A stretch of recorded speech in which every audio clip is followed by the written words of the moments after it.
It is my honor and privilege to introduce to you all Dr. S. Chandrasekhar. Dr. S. Chandrasekhar is a distinguished economist and esteemed faculty member at the Indira Gandhi Institute of Development Research in Mumbai, India. I request Mr. Siddharth to please escort Dr. S. Chandrasekhar onto the dais. And Ms. Sanjana to present Dr. Chandrasekhar with a floral bouquet.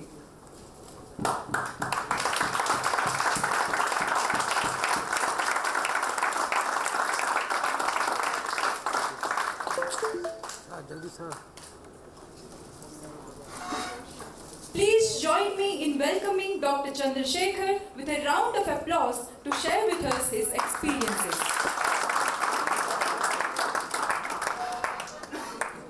Session very differently.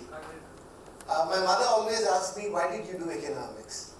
That's because I don't want to do physics, I don't want to do chemistry. Maths was hard work, statistics was hard work.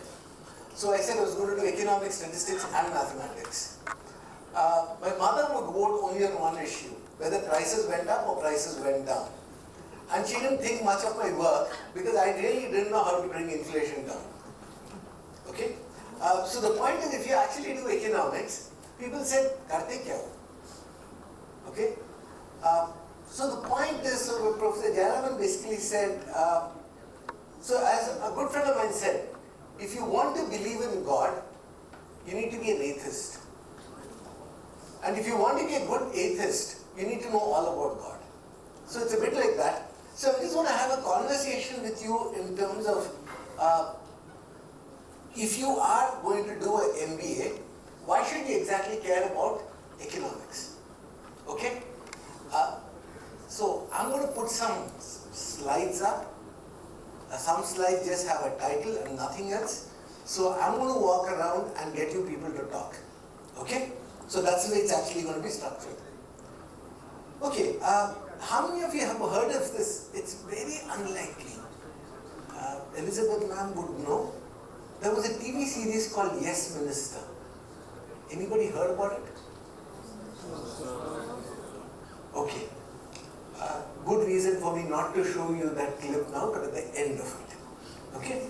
As you know, the Indian civils, the way the civil services are actually structured is the way that it's structured in Britain also. So there was a BBC sitcom called Yes Minister. The main protagonist was a minister called Jim Hacker, and his secretary was a person called Sir Humphrey Appleby. And the entire thing was about how the bureaucracy runs, and how the bureaucracy basically stops the minister and the bureaucracy actually have to survive together. And people heard of Margaret Thatcher? Yes? No? Yes. Somebody said yes. Who was she? She was a British Prime Minister. Okay? And she actually did a special recording of this clip for this episode, and that's on, the title of the clip was Abolish Economists. Okay? Now, this morning, I walked in late, but they spoke about BlackBerry. It came in fashion, it went out of fashion. A Ducati bike costs minimum 40 lakhs. How many people in this room know somebody who owns a Ducati bike? Okay? How many of your friends who are working can afford a 40 lakh bike? Okay? So you really need to understand, using economic data, what products will sell and how many people will actually buy it. I was asking the gentleman and he told me that the highest price bike costs 1.2 crores. For 1 crore I should be able to buy a flat, right? घर खरीदूंगा कि मैं bike खरीदूंगा? If you should have said bike, given that he just left the room. But the basic point is, so the issue is like, why do I want to learn microeconomics? Okay? So what does this term actually mean for you? What does does market structure mean? I mean, if you're an MBA student, why do you need to know what is the market structure? Do you know what is the market structure? Yes, no?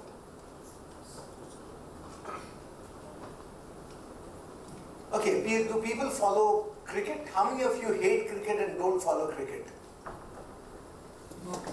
Okay, but you know what is cricket, right? Oh, good. So what is BCCI? Is BCCI a company? So BCCI है कौन? So are they? Is BCCI? So if you think of BCCI as a firm, how does it behave in your opinion? It is a firm and depends on profits. As a market structure. So suppose you were a cricketer. Suppose you played cricket. For you, who is BCCI? The selecting council for the national team. Is BCCI a fair organization, or is it an unfair organization? Debatable. Debatable. But it's fair. It's debatable, sir. Okay. So what's a fair organization? What kind of market would you? So if you look at BCCI, it seems like there is only one buyer of the cricketers, right? They pick and that's it. The state association decides either you play Ranji Trophy or Tata bye-bye. If you're lucky, you will audition for Syed Mushtaq Ali Trophy, and you do very well for 3 seasons, you get into IPL. Is that a competitive market, in your opinion? Yes, sir. It is? Yes, sir. But only 11 get selected. Is there arbitrariness?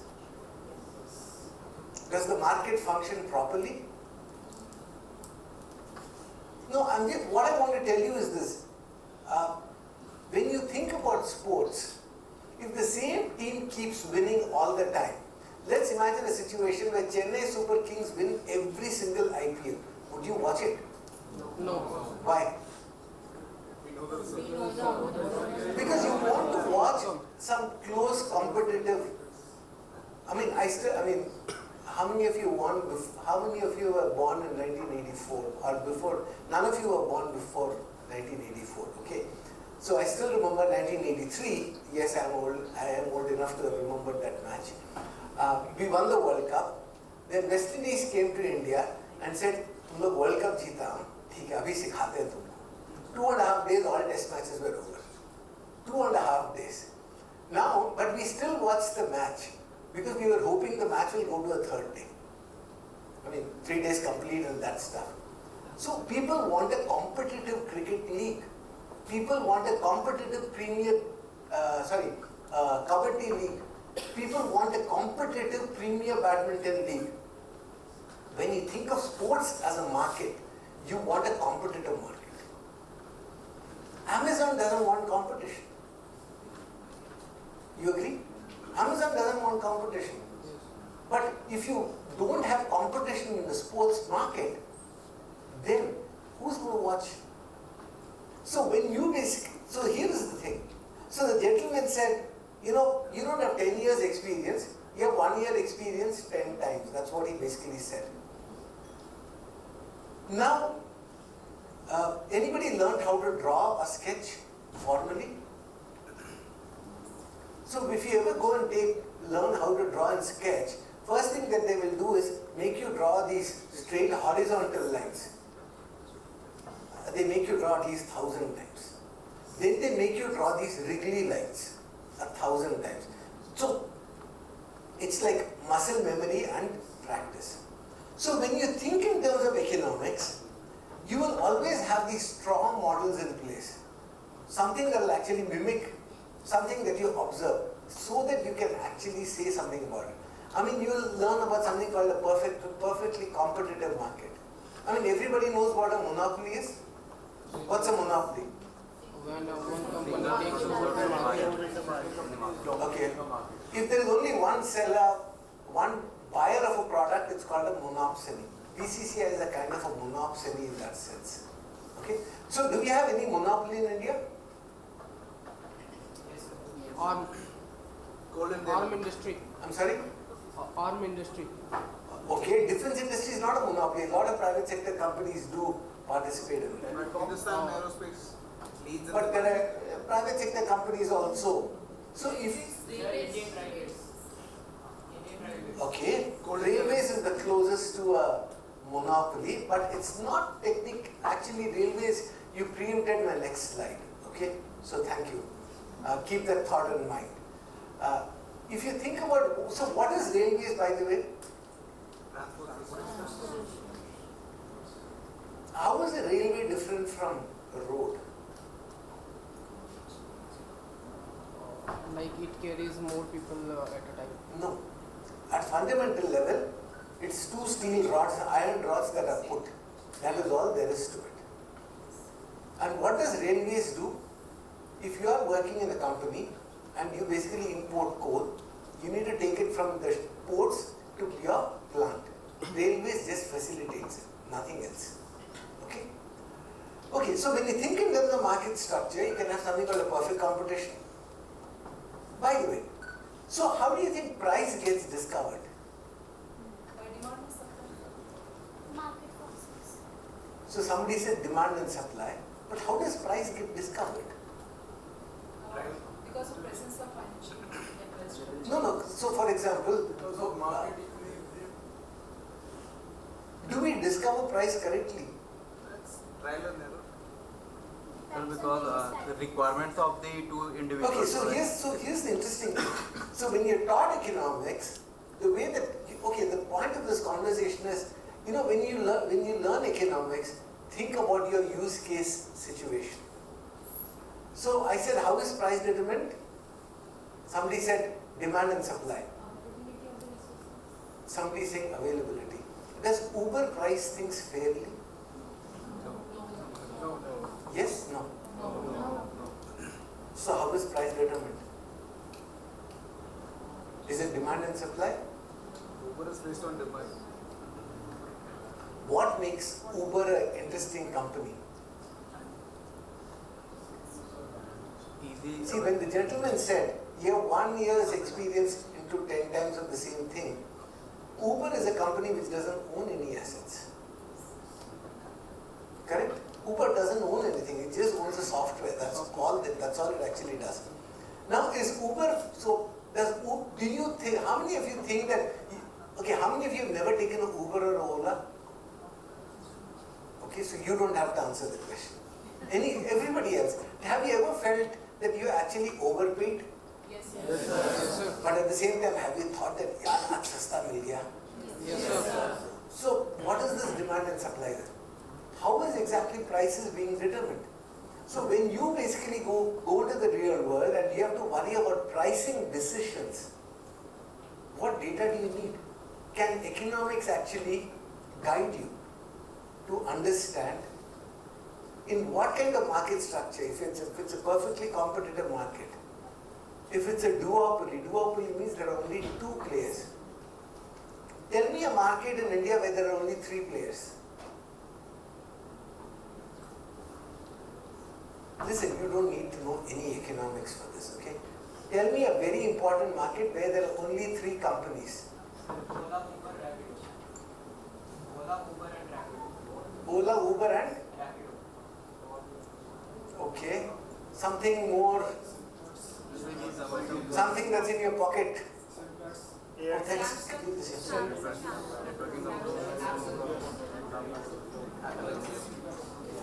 No, I'm good, thanks. Telecom. Telecom. Telecom is one sector where you have basically three companies in India today. Yeah. And the fear is if Vodafone goes out of business, it will become a two company thing. At that time, what will happen? Now, now if you are an MBA, why should you worry about these things? See, periodically in the newspaper you would actually read, Airtel or Jio saying, I think it is time to increase tariffs. Yes, sir. You think that's an anti-competitive practice? No. Yes, no.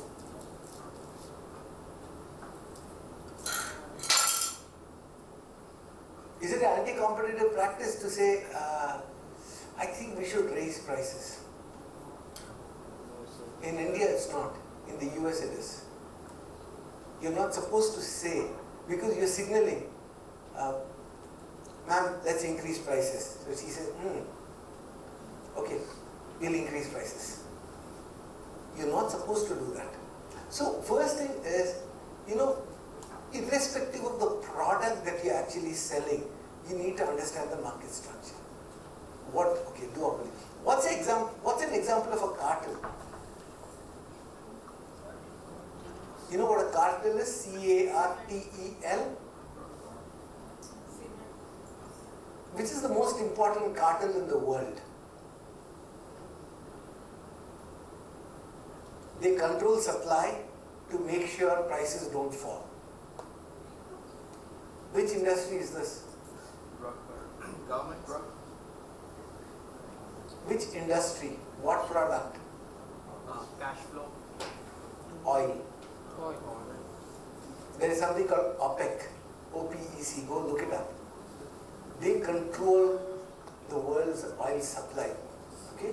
It's an organization of countries. What do they want to do? They don't want prices to fall. Okay?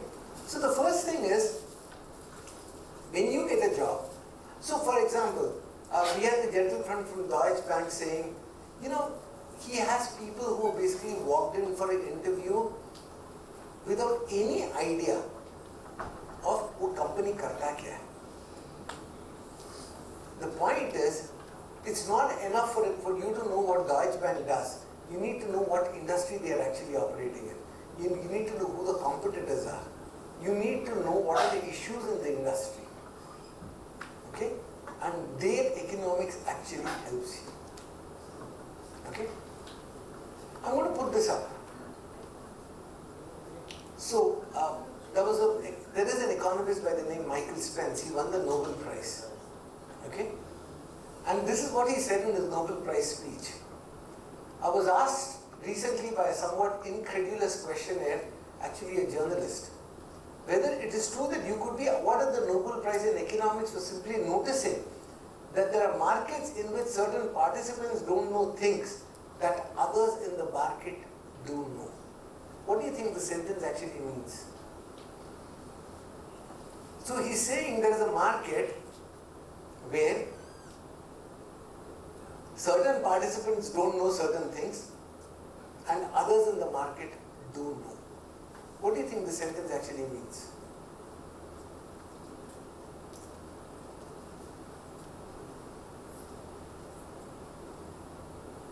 Everybody follow Hindi?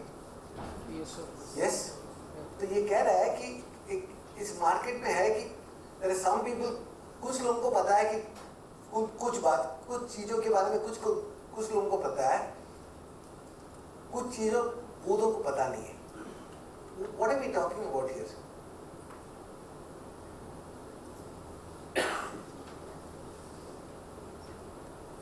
How many of you will buy how many of you plan to buy a car? Okay.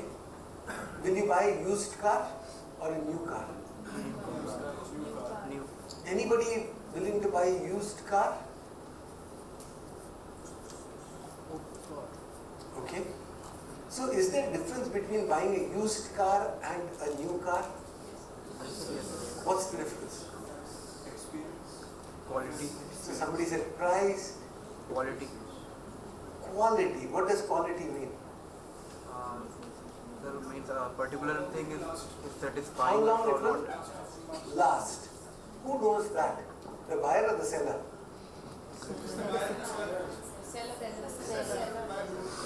How will the buyer know?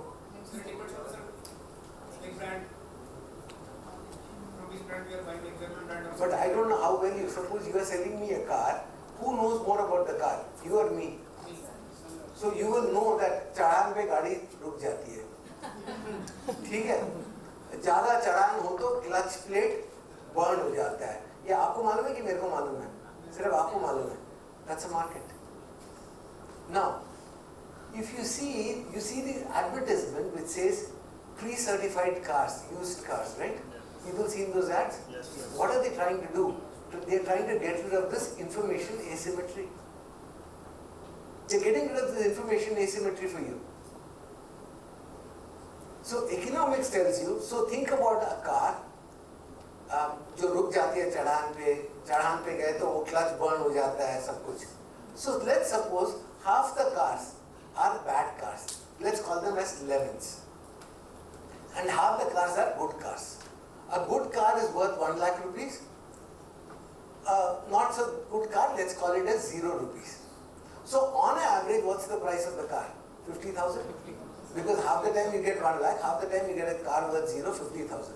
Now, if I actually offer 50,000 rupees for a car, and your car is a good car, will you sell it to me? Your car is a lemon. Will you sell it to me? Yes. So only the bad cars get sold. At which point, what do I do? If I have the good car, I will never sell at 50,000. I know that only the bad cars are sold, and why should I pay 50,000 rupees for a car that actually is valued at 0? Okay? So if you actually think about it, this is an economics problem. You know, when you basically buy a car insurance product, they say no deductibles, okay, no claim bonus, are you a safe driver? Okay? So all this is basically talking about this thing. You know, there is an information asymmetry. There is a, how do I basically address it? So what's a good marketing campaign? A good marketing campaign is like, I'm selling used cars, I'm certifying it, that 3 साल के लिए कुछ भी problem हुआ, I have it fully covered. Okay?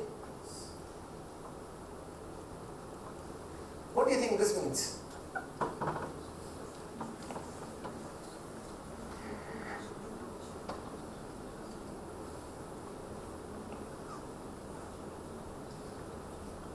A market is two-sided. If the platform can affect the volume of transaction by charging more to one side of the market and reducing the price paid by the other side by an equal amount. So the price structure matters. Platforms must design it so as to bring both sides on board. What do you think this means? Okay, I know that nobody reads a newspaper here, right? But people have heard of a newspaper? Yes? No? What's the price of Times of India? 6 rupees a day. What is the cost of printing Times of India? Do you think Times of India makes money by selling the newspaper for 6 rupees per person? No, sir. तो कहाँ से कैसे कमाता है वो? Advertisement. Okay. Now, why will somebody advertise in Times of India? Because more people will read it. How will Times of India get more people to read it? By increasing the price, right? By decreasing the price. So what does a newspaper do? It comes and says, I will give you a 2-year subscription. Correct? Times of India 2 साल का subscription 1000 रुपए में ले लो. It works cheaper than buying a newspaper every day. And if you are a smart person, if you accumulate all those newspapers and sell it to the kabadi wala, you actually get your 2000 rupees back. Okay? Now this is, so in a newspaper caters to 2 people. One, people who want to read news. Second is, the advertiser wants to connect with a certain profile of readers. If you are a high-end newspaper, okay, like a Wall Street Journal, this, that, then the people who read Wall Street Journal are going to be that much richer, right? So the advertiser should be willing to pay a higher price or a lower price? Be willing to pay a higher price. And Wall Street Journal will take that, but Wall Street Journal also has to push its subscription. So it will not increase the prices that much. Is that clear? Yes, no? Yes. Now, take something like, you buy a ticket on Akbar Travels or Make My Trip or anything? Yes. Use a credit card? Yes. Is there a convenience fee? Yes, sir. People seen this convenience Yes, fee? sir. Is there a convenience fee if you use the UPI? No, sir. Why? Have you ever asked yourself this question? Look, at the end of the day, it's economics. Okay? But a smart person who understands economics will come up with a marketing strategy. So what was my question? Can somebody repeat what my question was? Why there is convenience fee? I'm sorry? Why don't you think why you pay convenience? In UPI you don't seem to pay, but you use a credit card you seem to pay. Because Why? because it's giving sometimes us facility. we use credit card sometimes and UPI use UPI in every transaction, almost every transaction. But UPI में तो आप convenience fee नहीं दे रहे हो ना? Sir, because credit cards give facility to pay later for that their charge. Okay, so you're complicating the story a little bit. You've gone 5 slides ahead. There is this thing which says, if you ask a kid, when price goes up, what happens? A person will say, I'll consume less. You ask a PhD in economics, what happens if price increases? They'll say, it depends. Okay, कुछ भी हो सकता है. So you've gone 5 steps ahead. But I'm just asking a simple question. Why don't we pay convenience fee when we pay by UPI? What is UPI? UPI is a platform, right? What is a platform for? You are the buyer and you pay somebody if he has sold me something. Is that clear? Yes, no? Yes, sir. Now, why is it that we don't pay a convenience fee in UPI? It's a direct transaction. Because the government of India bears the cost. Yeah. RBI bears the cost. If you go and, this is why you have to read the newspaper. 1 year ago, RBI said you need to start charging fees for these UPI transactions. Government of India said no. So again goes back to what the gentleman said. Supreme Court ruling. Have you kept track of it? You go and apply for a job in a bank or a digital payments kind of fintech company. Do you know what the issues are? So please read the newspaper. Okay. Two-sided, by the way, interesting thing. So, a dating app does not own the man or the woman, right? It's just an app, two-sided platform. Okay? MasterCard, credit card, they are just a transaction. It's an app, this stuff. When you basically say, okay, women, you go to a bar and say, okay, women don't pay anything for alcohol. What are they hoping? They bring the men in. Okay? So it's all about price structure. Okay? Price structure, and platforms must design it so as to bring both sides on board. So you have a dating app where only one type of people come. It's not going to work. Okay? Now, why do you basically need to know economics for this? When UPI, by the way, there's a RuPay credit card, right? Yes, sir. Now, RuPay credit card can be put into this UPI thing. Yes, sir. Yes, sir. Who did not like this idea? What are they? Bank. 2 companies didn't like the idea. MasterCard and Visa.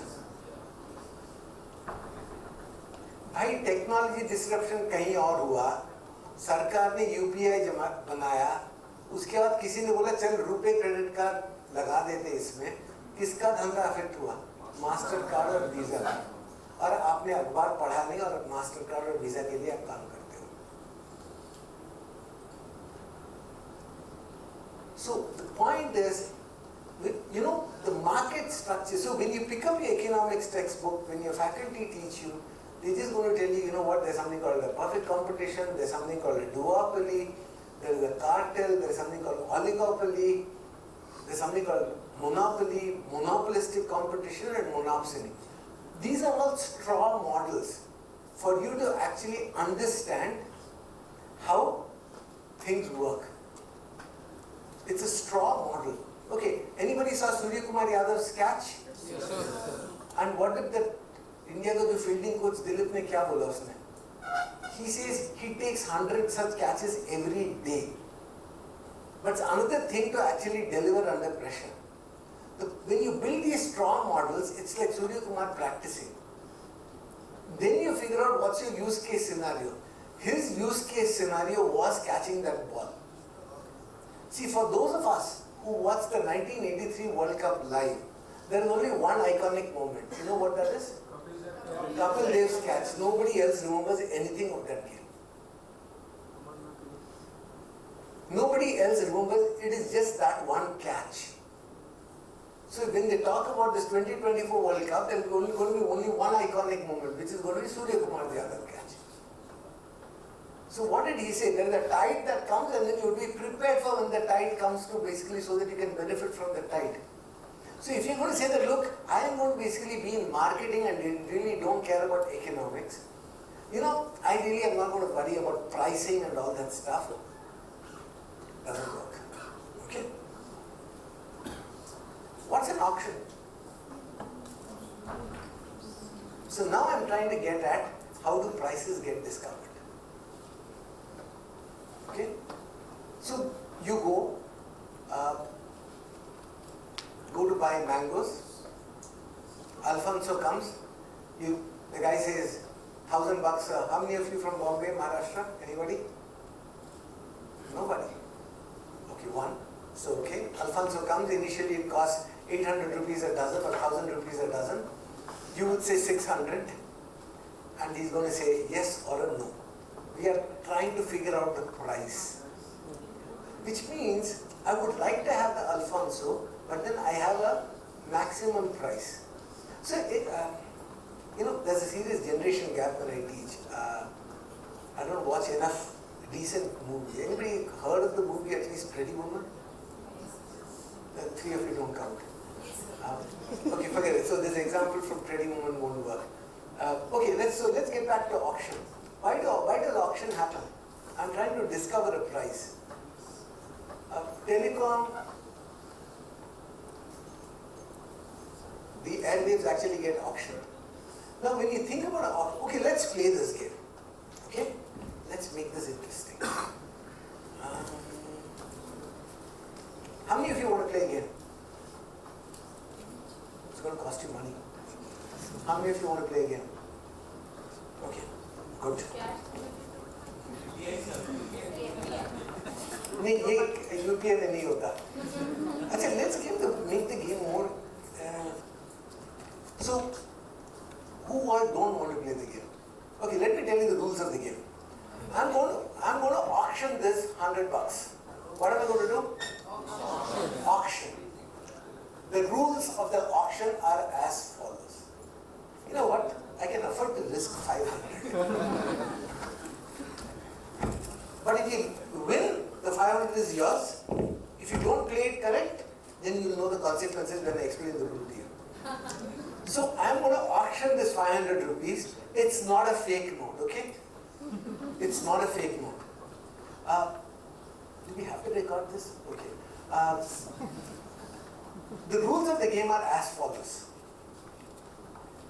The winner of, so you got to bid in increments of 10 rupees. You have to bid in increments of 10 rupees. Yeah. You can't be saying 1 paisa increment. Then you would have graduated by then. Okay? So 10 rupee increments. Clear? Yes, sir. The rule is as follows. Suppose if the winning bid is 400, suppose she bids 400, that's the winning bid. Suppose, she says 400, everybody else drops out. I give her the 500 and, no. Nice try. And she's faculty, right? Beware. Okay. So if she, I'm going to hang on to it like this, if she wins the bet, if she wins the auction, she has bid 400 rupees, I give her the 500 and how much does she give back to me? 400. 100. Okay, if she wins the stuff, she gives me 400 and I give her this 500. But the auction has a slight twist. The person who just lost out, he or she also has to give me the money, but doesn't get any money back. You understand? So, Bidding, I will get the last person. Like, whoever loses, so suppose there are 30 people, all of you are bidding, okay? The winner, suppose, went and said 400 and that's bidding stopped. I give her the 500 and she gives me 400. The person who dropped out at 390, he or she also needs to give me the 390. This is the rule of the game. Is that clear? So how many of you want to play this game?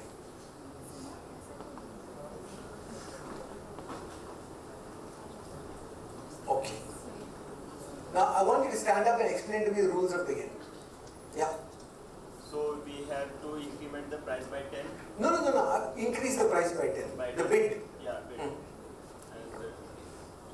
And, so we have to increase the price by 10 rupees. And whoever is the last person to bid have to give the amount. The winner. No, winner, not winner. The last person. Second last person. Huh. has given up? Yes. Hmm. Who has given up? So he has to give the amount to sir. And does that person get anything? No.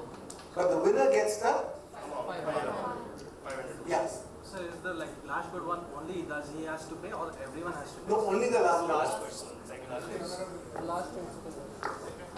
Last. Everybody understand this? Yes, sir. Yes, no? Yes, Yes, sir. How many still want to play?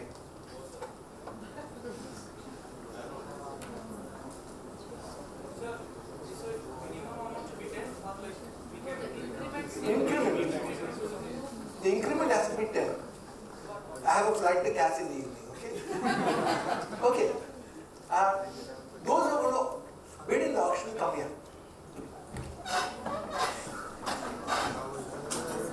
That's it.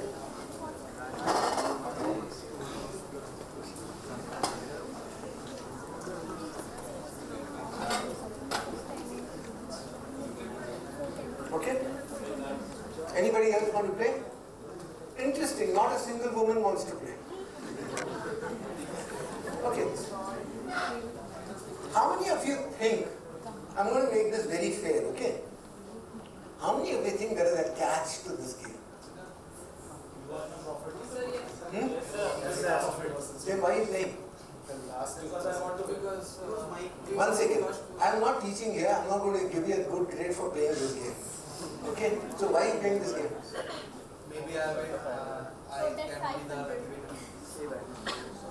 Yeah. Maybe. Sorry. Use mic. No, that's okay. Because we are recording, so audio. Yeah, but let's not make this game too formal, okay? Okay, so everybody, okay, and so does everybody agree that these 6 gentlemen, 1, 2, 3, 4, 5, 6, yes, have understood the rules of the game? Does everybody agree? Or is there ambiguity and you think that has everybody in the room understood the rule of the game? Yes, no? Sir, ma'am, you don't want to play? Okay. Bidding starts. 10, 20, 30, 40, 60, 50. Okay, so I got to stop here. You know the way, okay, I should not crack this joke. Okay, 60. Yeah, you can, minimum increment of 10. 70. Minimum increment of 10. You can jump straight to 400 also. 200. Huh? 500. He said 500. 1 second. Who was the next highest bid? 520. No, hang on, come back. You did only 520. I started the bid. No, what did I say? The winner has to pay me the money and I give 500 and the second highest bidder also pays me the money. Yes, sir. But I started. It doesn't matter whether you start the bid. You just said 520. I find it. So what did you say? I said 10. So you said 520 and you said 500. Now what happens? 510. No, 510 doesn't matter anymore. That's a 510. So there's 510 and 520. Then what happens now? 510 is stuck. So now, please understand, the incentive of the game has changed. The incentive of the game is now, no, it's not who will pay. देख यार अभी मेरे को यदि 600 में मिल जाता ना मेरा 100 रुपए का नुकसान है. यदि मैं 510 में मैं निकल गया मेरा 510 का नुकसान है. You understand what happened here? Who is the only one making money? You. Yeah. So the thing is, anybody want to give me my 510 and 510? So the only point I'm trying to say is the following: the rules of the game matter. Okay. How many of you follow IPL auctions? Oh, by the way, there's something called a first prize auction. In a first prize auction, the winner pays his or her bid. In a second prize auction, the winner pays the second highest bid as the payment. Yeah. Oh, yeah, correct. So people know what a mega auction is? Yes. What's a mega auction? We have to Every cricketer is free. Lots of players are modern sold. It's like teams are getting reconstituted. Then you have something called a mini auction. Looks like 590 versus 405 in terms of number of cricketers and all that stuff, etc. Now suppose you work. Okay, how many of you are Mumbai Indian supporters? Okay, Chennai Super Kings? RCB? Okay. Let me find a team which nobody will support. Lucknow. No, I support Hyderabad. I mean, I support Hyderabad, I support Rajasthan Royals. Punjab. Okay. Get there. Now suppose, you know, he talked about that Nassim Taleb book, Skin in the Game. Okay. Then we played this game, you didn't have skin in the game, you knew I was not going to collect the money. Okay, but if I had collected the money, you would have paid a little bit more attention, but that aside. Now what happens, so given that you are all supporters and etc., which means you are knowledgeable about the game, is there some aspect of the mini auction that worries you, that concerns you? So again? Is there any aspect of the mini auction that worries you? Anyway, one thing is clear, the people here believe that the market works. Demand, supply, intersection, price, settle gold, baati mat karo, sab set ho gaya. Okay, so they are all second year students, right? Okay, good, they believe in the market, don't believe in the market. So the point is, how much time do we have left to finish in 15 minutes? I don't like listening to myself. Okay, so is there anything in the mini auction that worries you? What is auction about? Price. Auction is about price. So is there anything that worries you in a mini auction? Budget, the final amount. Okay, let's back up. What did you say? Price. Price. Don't make this a TV show. I bola price, then started talking about something else. You said price, stick to it. What worries you about price?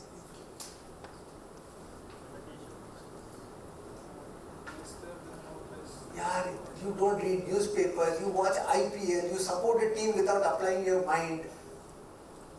This can't be true. Is there anything that's problematic in the mini auction which really annoys people? Once I tell you, you'll say, "Ye to mere ko pata tha." What about price? So losing our favorite players from. No.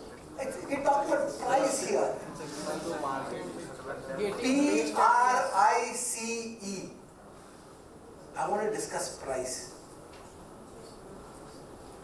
What happened in the last mini auction?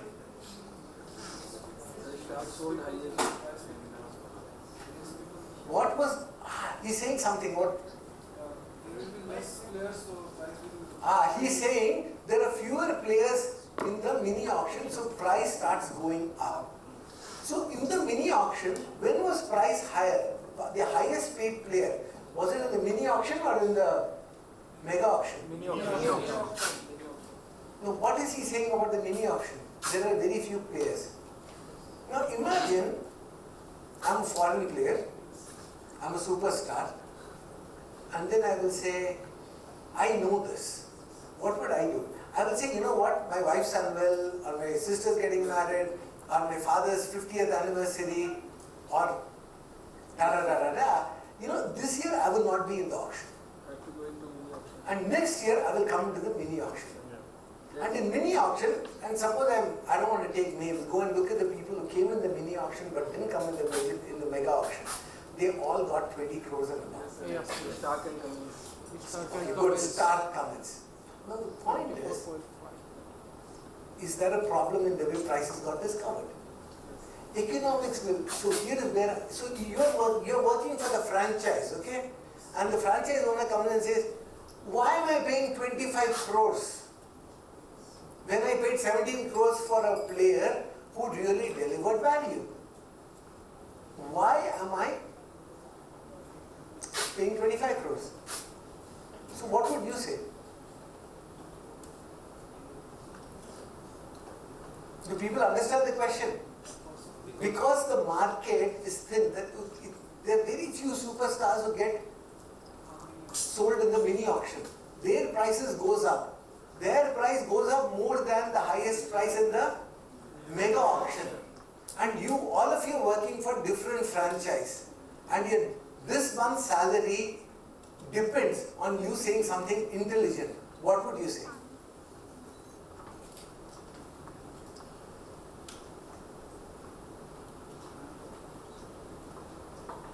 People understand the question? Yes, no.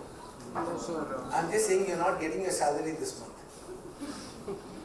That's the operative part of it. If you don't give me something to work with in terms of this thing.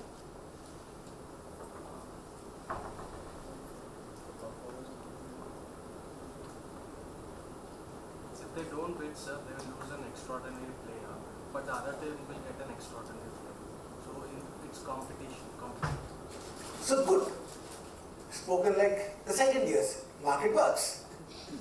But then my boss doesn't want to overpay. No offense intended to second years, okay? I need to do these caricatures to keep everybody interested. But your boss doesn't want to pay extra money. So what would you do? Raise the price high for the valuable person. Look, your boss doesn't want to pay more money. What aspect of that did you understand? That your salary depends on you giving a good solution to your boss. And by the way, no franchise wants a situation where in mini auction the prices go that high. Because if you believe players are actually gaming the system. And by the way, if you're an India player, you're going to be seriously offended. Because BCCI will say, "Iska tabiyat kharab hai, chal auction pe aa ja." Correct? So are you allowed to say in the IPL rules that the price in the mini auction will not be greater than the price discovered in the mega auction? Are you allowed to come up with this rule? Which means if you're going to come up with this rule, you better know some economics, you better learn some auction theory, you better learn a little bit of intersection of law and economics to be able to make this particular suggestion. You might be great at branding Mumbai Indians, RCB, etc., but you're having a meeting where you say, boss, 25 crores, 26 crores I'm paying in a mini auction. Ye kya matlab hua? At that time, a little bit of learning of economics would basically tell you that a rule which says that in a mini auction, the price paid cannot be greater than the price discovered in the mega auction. Okay? Now, I'm going to skip all this. This is fun stuff. So, somebody talked about automation in the morning? Yes, sir. Yes? Yeah. No? Yes, sir. Okay, everybody got a pen and a pad? Yes, sir. I want you to write down the probability of each of these jobs getting automated.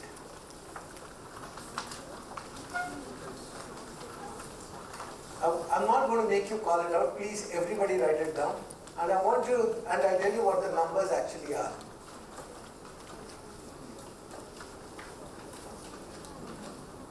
Just write down. So one, just just write down, you don't have to write the full title down.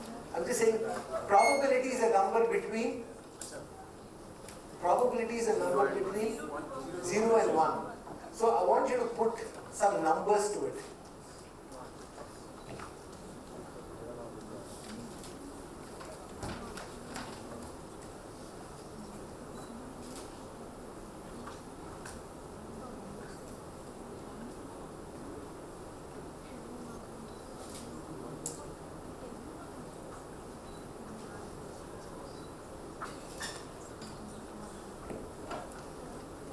I'm just asking you to put some probability numbers on this. The probability that each of these occupations actually get computerized. It's automated.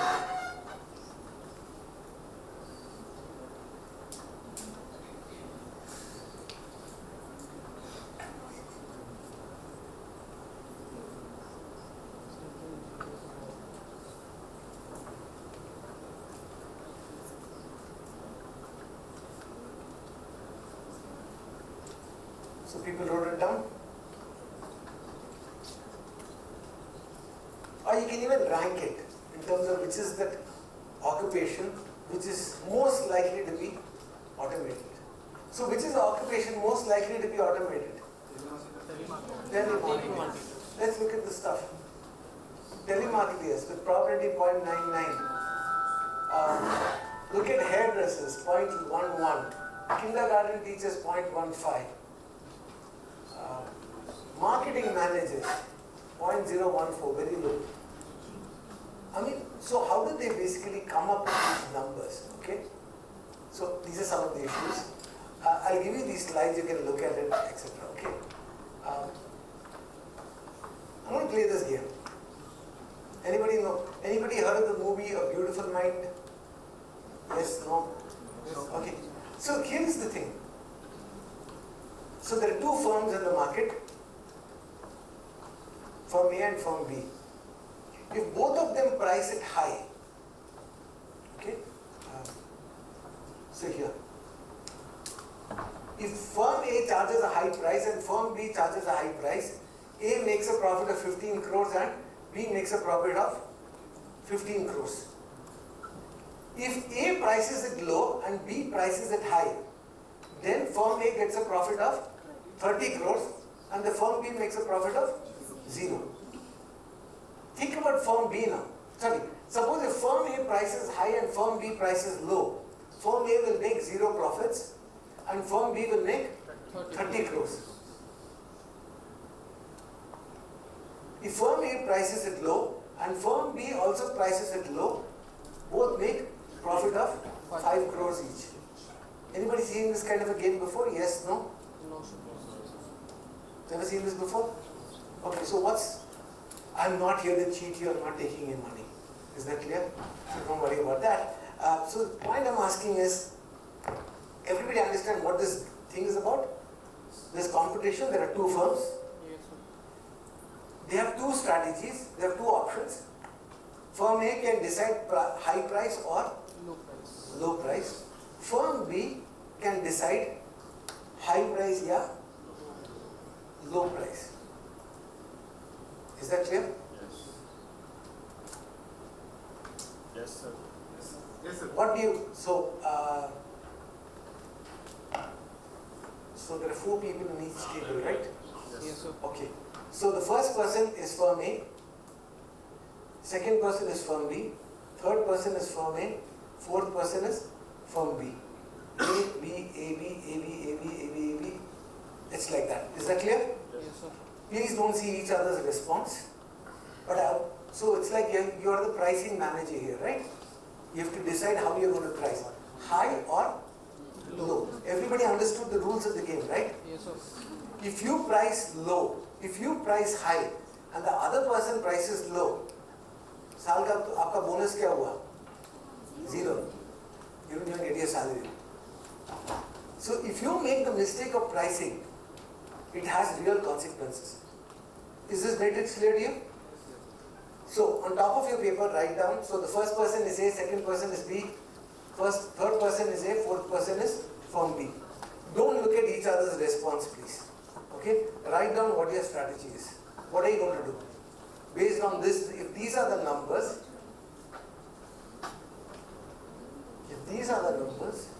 what would you exactly do? Sir, is there any factor which This is all the information I've given you. You aren't allowed to talk to each other. And I want everybody to write it down. What the answer is.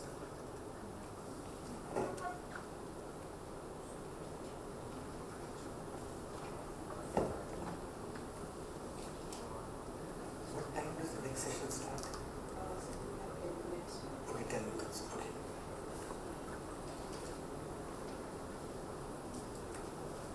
So people decided? Yes, no. Can all the firm A's stand up, please? All the firm A's. All the firm A's stand up. Firm B's do not change your decision. Has everybody written down their response? Yes, no. Yes, sir. Okay. Among firm A, how many of you said, and you can't change your answer now? How many of you, अरे यार खड़ा हो जाएगा छोड़ देना यार बड़े भाई छोड़ It's just fun stuff. Don't take it too seriously. How many of you said price low? No, keep your hands raised. How many of you said priced high? So majority of them said price high. Can you please sit down? Now all the firm please stand up. How many of you said price low? And how many of you said priced high? Okay, sit down. Now in this, what's happened is the following. A majority of the people in firm A said price high. A majority in firm B said price low. Who won? Firm A or firm B? Firm B. Okay? And there is a way to think about this. And it's this way. What should firm A do? Think about it like this. If firm B prices high, what should firm A do? If firm B prices high, and if firm A prices high, उसको 15 करोड़ मिल रहा है. But if firm A prices low, उसको कितना मिल रहा है? 30 crore. So if firm B prices high, firm A has to price low. If firm B prices low, then firm A obviously has to price low. Think about it from firm B point of view. If firm B prices high, if firm A prices high, firm B should price low. If firm A prices low, firm B should price low. So what you end up having is both the firms pricing low. And this is called the Nash equilibrium, which you will learn. Okay? Now the question is, only if you collude can you get to 1550. Okay? Now you might say, oh by the way, so in your microeconomics course, they will tell you about producers, how producers behave, cost structure, how optimization, etc. They'll tell you about how consumers behave and what's the role of the regulators. See, this thing about price high and price low. I presume all of you watch tennis, right? I serve the ball, it could be on the forehand or on the backhand. Do you know when I'm serving to you? It's a different matter, I don't play tennis. Do you play tennis? Oh, good, perfect. So neither of us plays tennis, but I'm going to serve. I have decided which side I'm going to serve. And you have to basically decide. I'm going to move, you kind of have to decide, is it going to come to my right or the forehand or the backhand? Which side do you think I'm serving now? I've decided which way I'm going to serve. What do you think it is? Huh? It was backhand.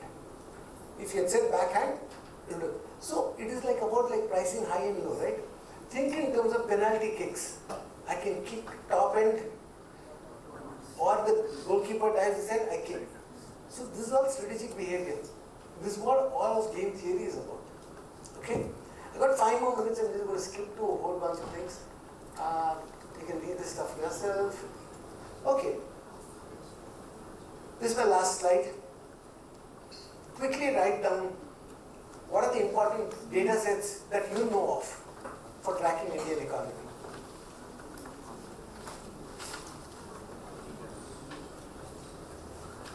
data con release. Who are the people who release data? What are the headline indicators? Quick. I got 5 minutes and then I need to wrap up. So अखबार में regularly कौन सा indicator आता है? Which are the headline indicators? Sensex, good. Sensex, Nifty. Then what else? Bonds. Interest rates, bonds, Foreign exchange. foreign exchange, price of gold, Gold reserves. Sorry. price of gold, what else?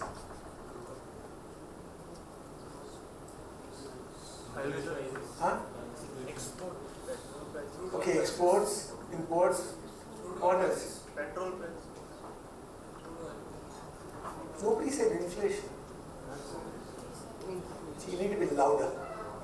Why does inflation matter? And that's my going to be the last question. Why do we worry about inflation?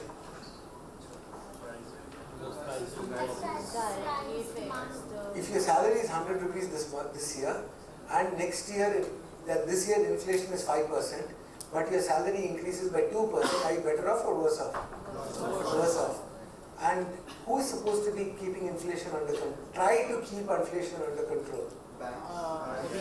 Whose job is it? RBI. Why is it RBI's job? Because it controls monetary policy. Because? It controls. No. Why is RBI responsible for inflation? Because it controls. See, all of you are saying why inflation should be controlled. I'm asking why is RBI responsible for inflation? Because RBI controls the banks. No. How many of you have aspirations of going to KBC? Kaun banega crorepati? Good.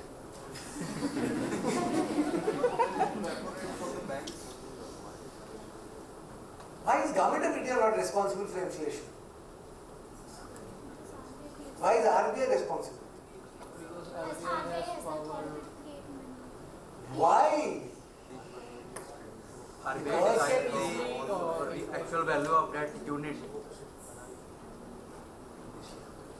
The Indian Parliament passed a legislation which said it is the responsibility of RBI to keep inflation below 4% with a tolerance band of plus minus 2%.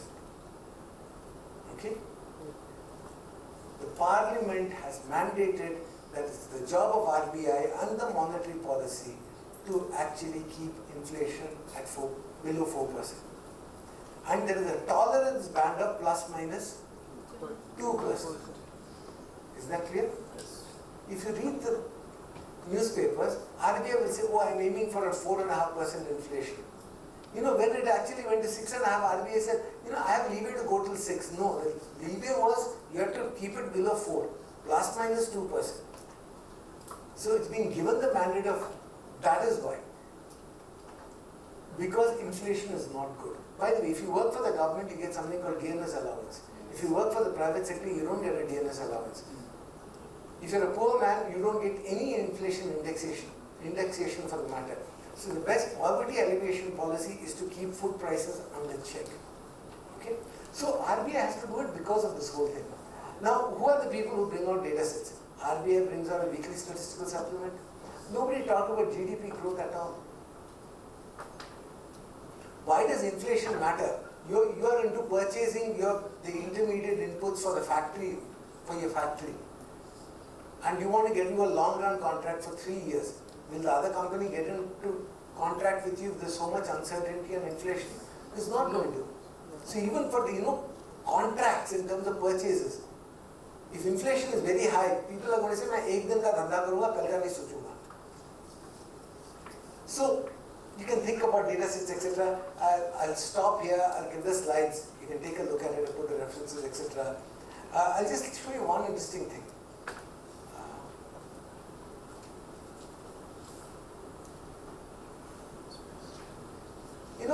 Everybody talks about demographic dividend, etc., right? happened to Korea. Share of population above the age of 65 is the blue line, it's going up, and red line is the share of population in the age group 0 to 14. Look at Italy. The share of people in the age group 0 to 65 plus has gone up, okay? And the share of children in the age group 0 to 14 has gone down. What does this mean? If you have to give a headline, how many of you want to do marketing? Give me one headline for this, for Italy.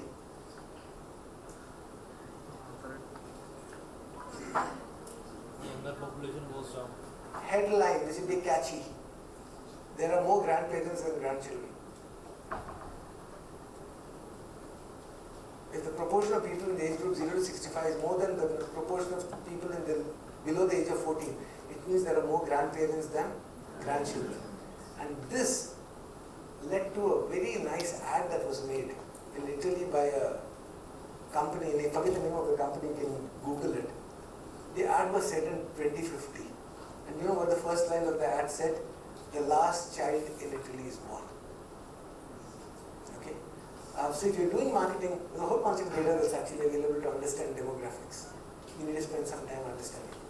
Thank you for your attention. Hopefully I've convinced you that worry a little bit about economics, be it finance, whatever you say, at the end you're selling some product, even if you're in the financial sector.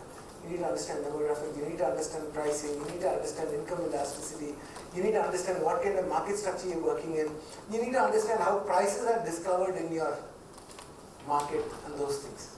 So the remedy I was given was to tell you, you need to pay attention to economics, because economic structure, market structure, because of technology, is changing every 6 months. The way people buy, sell, etc.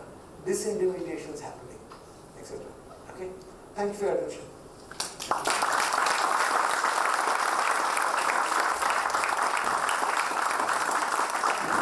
For enlightening us with how crucial economics is in our daily lives, starting from price discovery to inflation, you have literally helped us to understand the importance of economics. And this session is as enriching as we assumed it to be.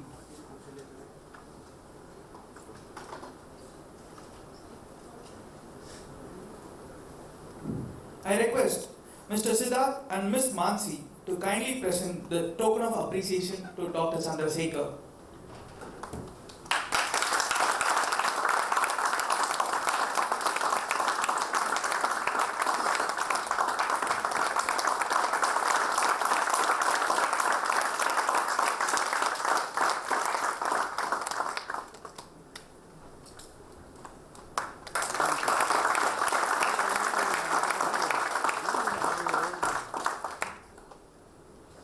Dessert lunch.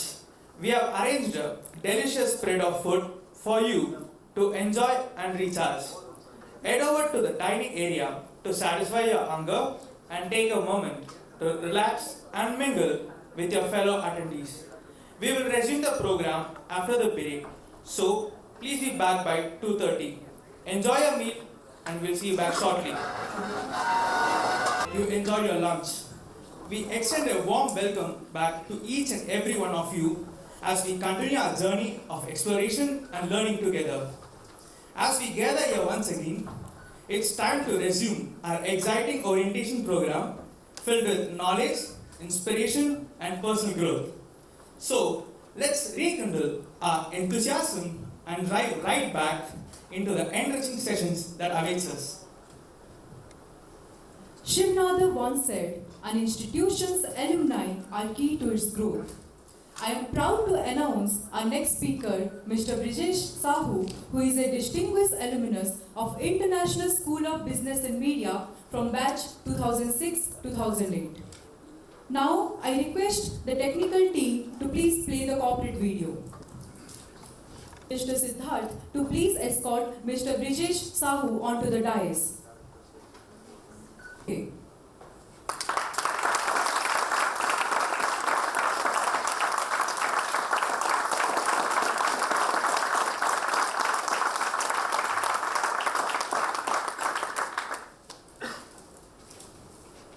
accomplished professional with over 16 years of experience in the BFSI sector, focusing on public affairs and government relations.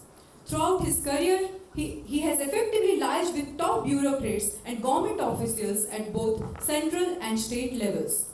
Mr. Sahu is currently the Director of Sales and Head of Government Businesses at M1 Exchange, India's leading online invoice discounting platform for MSMEs. His extensive knowledge of structured working capital financing, factoring, digital banking, and supply chain finance has significantly contributed to the company's success.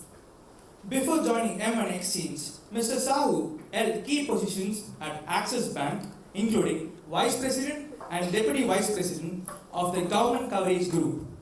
Early in his career, Mr. Sahu developed his expertise at City Financial and Standard Chartered Bank, handling key responsibilities in customer relationship management and strategic services. He holds a postgraduate diploma in management specializing in marketing and finance from the International School of Business and Media, where he was also active in the placement cell. Mr. Brijesh Sahu's journey is a testament to his diverse talents, strategic thinking, and unwavering commitment to excellence. His dedication to creating lasting value and fostering meaningful relationships has earned him recognition and respect in the professional world. So, we are delighted to have you with us today, and thank you for taking the time to be part of our orientation program.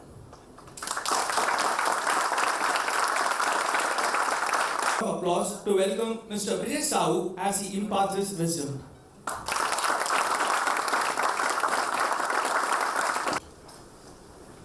So I'm little nervous, so I can handle parent discussion, I can teach lot many people. But I started my career journey from there.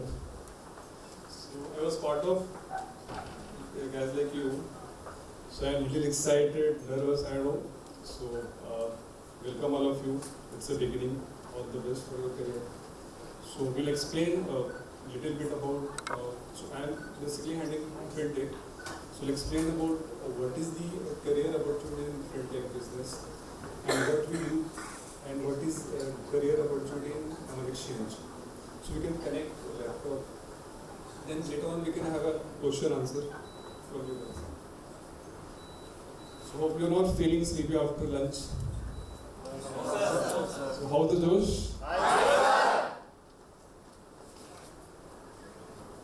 Your side. Yes, sir. You are going to start journey. So any stupid question. Most important, you have to ask question in the corporate world. If you're not asking question, that means you know nothing. Ask any stupid question, whatever in the your college or your corporate. Ask any stupid question. Don't feel shy anywhere.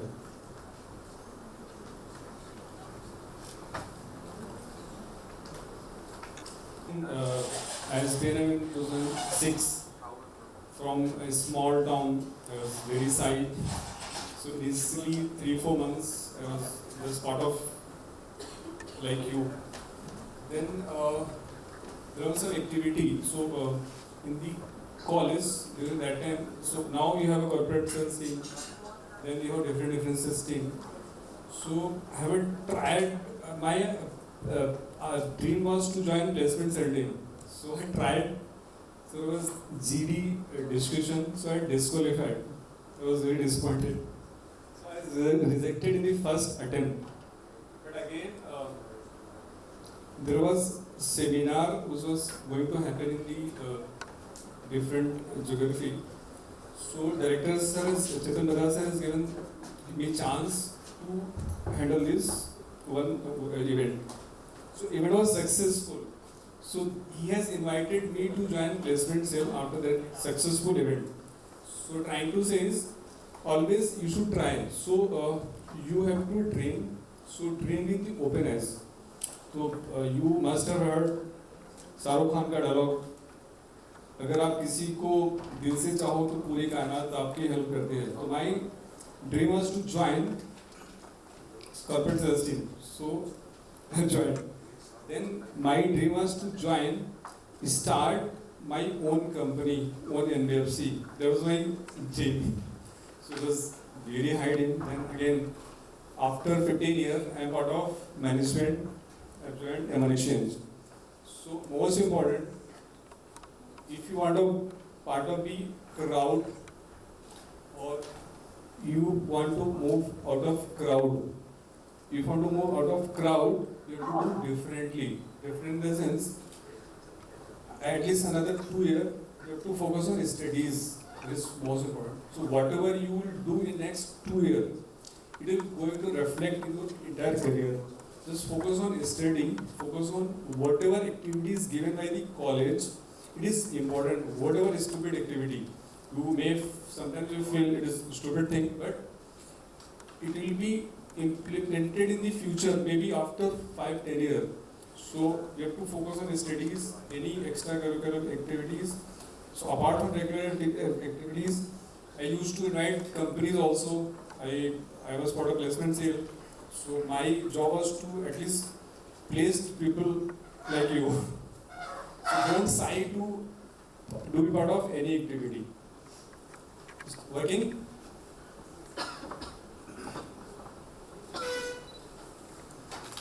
Opportunity. So you must have seen during the COVID, lot of things working differently. So one of the thing is fintech. So during the COVID, everything was stuck. So you might have seen digital payment solution, which is UPI. So now UPI is part of our life. So that was a unique solution. So every problem has an opportunity. So you have to find out the opportunity. So that is the basic R code.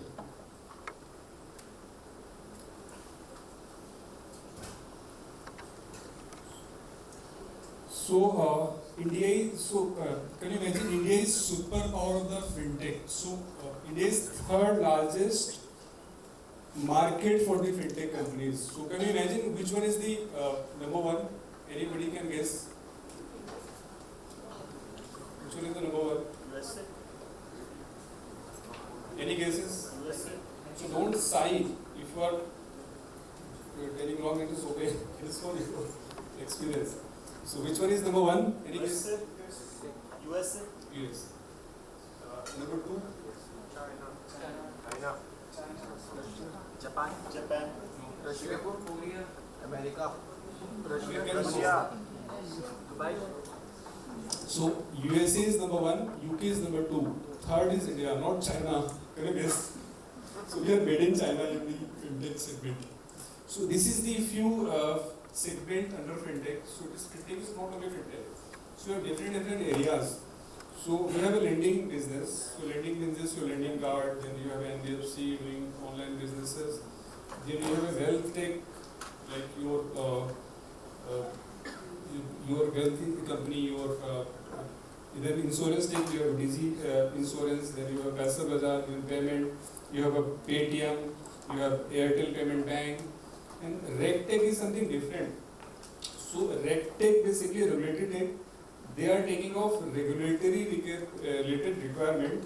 It is something new, and any regulatory compliances, it is being used by mostly hospitals and any tax related, wealth related companies. So these are the few segments.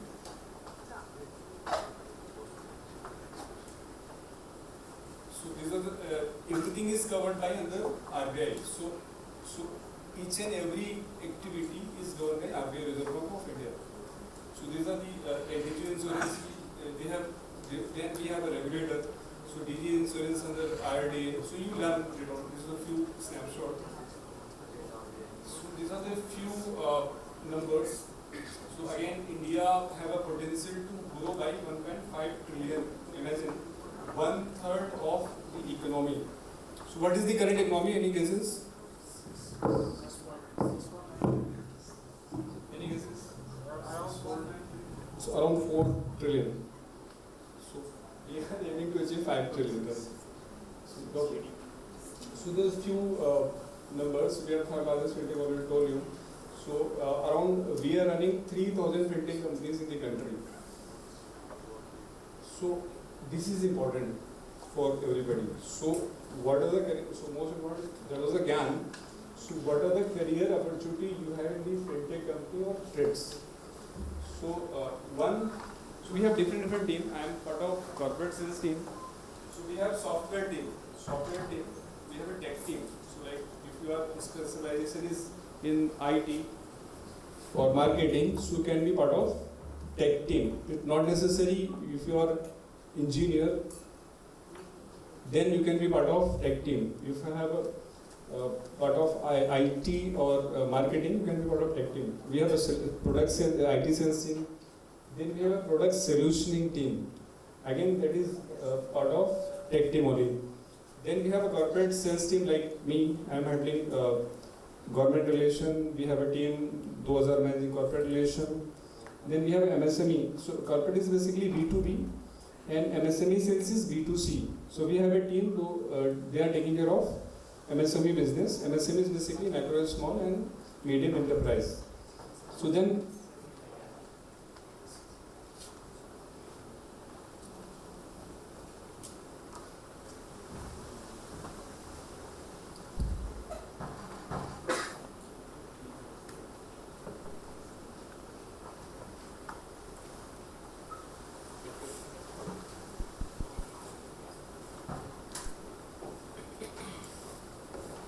working? Yes. So we have a banking sales team. Banking sales team is coordinating with the banks for getting limits for various banking related activity. Then we have a credit appraisal team. Those are specializing in the finance. So they can apply for the credit evaluation team. Then we have a legal compliance team. Legal compliance team takes care of regulated related issues for the company. Then we have a back office team. So many of people may be interested in the operations team. Then we have HR team. So this is the career opportunity in any fintech company or in an exchange. So now what we do, that is important question. So basically we are exchange. We are exchange like if you heard BSC and NSC. So similarly, we are exchange for the invoice discounting for the MSME. So how many people know about MSME? किसी को पता है? MSME? So MSME basically small businessman. So they micro, small and medium. So they have special benefit from the government of India. So government has created this trade platform, trade receivable discounting system, to enable bill discounting for the MSMEs.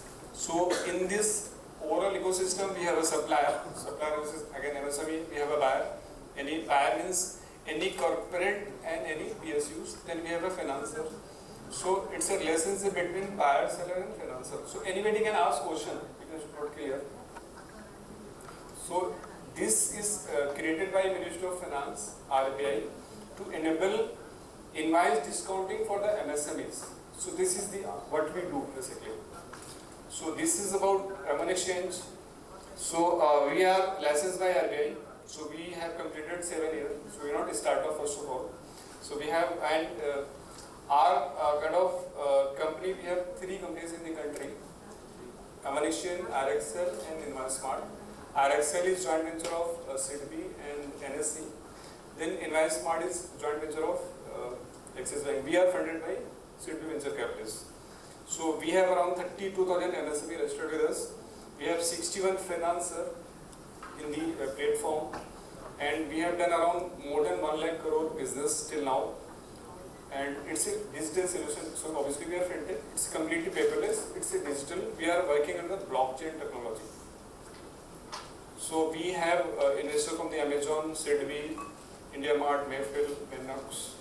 So this is the overall journey. So as I said, we are working on the purely digital. So we are working on the blockchain. We have API-based solution.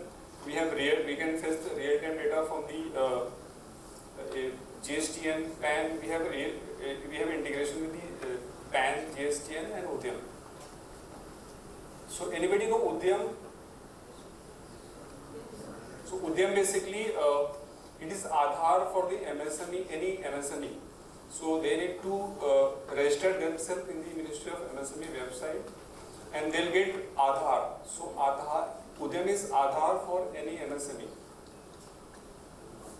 So GST, I think everybody know, and GST. Yes, sir. So just open. So these are the few corporates. We have around 1,800 corporate registered with us as a buyer. These are the few names we are dealing with. So I am handling government business. So we have these are the indicative list of PSUs. We have more than 120 PSUs. They are registered with us. Then we have more than 61 buyers. So these are a few government. We are working with the Government of Haryana. We have MOU with the Government of Haryana, Goa, Madhya Pradesh, Tamil Nadu, Andhra Pradesh. Then again, we are closely working with the Ministry of MSME.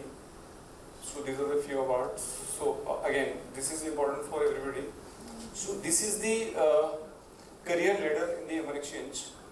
So so we have junior management. So we took 4 people from the Pune campus. So we are taking as MT.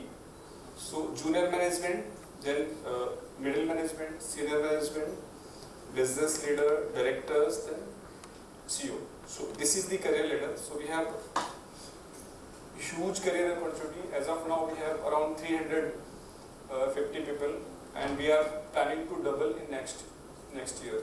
So we are doubling our business. So we have midterm evaluation. So we do training. So if you hire anybody, so we'll train for 1 month. We'll give full training. So annual appraisal, midterm appraisal. So these are the journey. So these are the celebrations. So if any person is working for any vertical, so we are giving opportunity for the internal job posting. Suppose anybody is not satisfied, not doing well, so we can relocate in the different position or area. So we have incentive. These are the benefit. We train people. So we are working in the hybrid culture. So not compulsory to daily visit office. So we have given opportunity to work from home. So in few locations. So as I said, we are purely digital. In few locations we don't have an office. We have given opportunity to operate from home. So we have liberty to work. So only thing we just check productivity. That's it. So in this area we are located. We have office in the Bangalore, Ahmedabad, Chennai, Coimbatore, Pune. So this is about company. So anybody can ask question. So as I said, I have started my journey from there. So now I am here. So I was a little nervous. So you have to think differently. You have to do differently. So as I said, just focus on only studies. Whatever you are going to do next 2 years, you are going to implement in the entire career. So I am missing again. I wish I can learn more, but you have opportunity. College and PKSR has given opportunity to learn. So spend quality time. Just focus on your studies only. So you will have a fun. So when you will join company, you can enjoy your life. But at least for next 2 years, spend good time on yourself. So company is ready to hire people, but you have to sell yourself. So as a leader, as a hiring manager, we only will have a 15 minutes to judge any people. What we check basically, one, confidence, integrity, body language. So when I say confidence, so confidence is very important. Your body language is very important. Your presentation skills is very important. So these are the few parameters what I learned in my entire career journey. So anybody can, it's open to you. Sir, as you said, by the next year you are going to double your business. Then definitely you will come here for you will. Sir, as you said that by the next year you will go into the business, then I think you will also come here for the placement. So I have a question for you, like when you face the two candidates with the same abilities and you have only one seat left, then how can you decide that on what parameter you are going to select and reject one of the candidates among two? So what is your name? Ankit Kumar, sir. Ankit Kumar. So it's not necessary to have same quality with the same people. So something may be different. So it may click in the within seconds. So most important, we check, as I said, we check confidence, we check communication skills, we check presentation skills, we check knowledge. So it can't possible the same knowledge or same. So your dressing sense may not suit for me. So I may reject based on your dressing sense. So you have to be presentable. So as I said, you have to don't be part of crowd, think differently. So in few parameters, may not. So if I feel, so recently I have hired one candidate from the Symbiosis. So I took interview. I was not okay. So I have given one chance. I told them to prepare a presentation in institute. I told him this is not working and give me a solution. So he said, I'll give today. So don't be in a hurry. Take your time. Give me by tomorrow. So he has given presentation. So presentation was not related to me. I have forwarded to my marketing team. I'm not saying even. Just saw content. So how you are productively working? Suppose I have given deadline. So you said I will give it today. I have given deadline till tomorrow.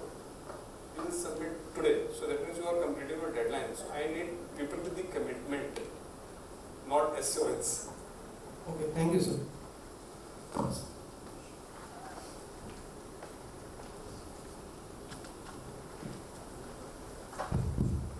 Good afternoon, sir.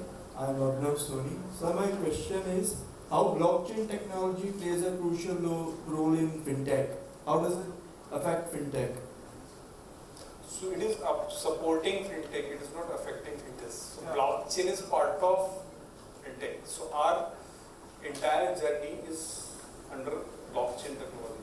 So we work under blockchain. How does it work in fintech? How does it? So it's a backbone. So our solution is on blockchain technology.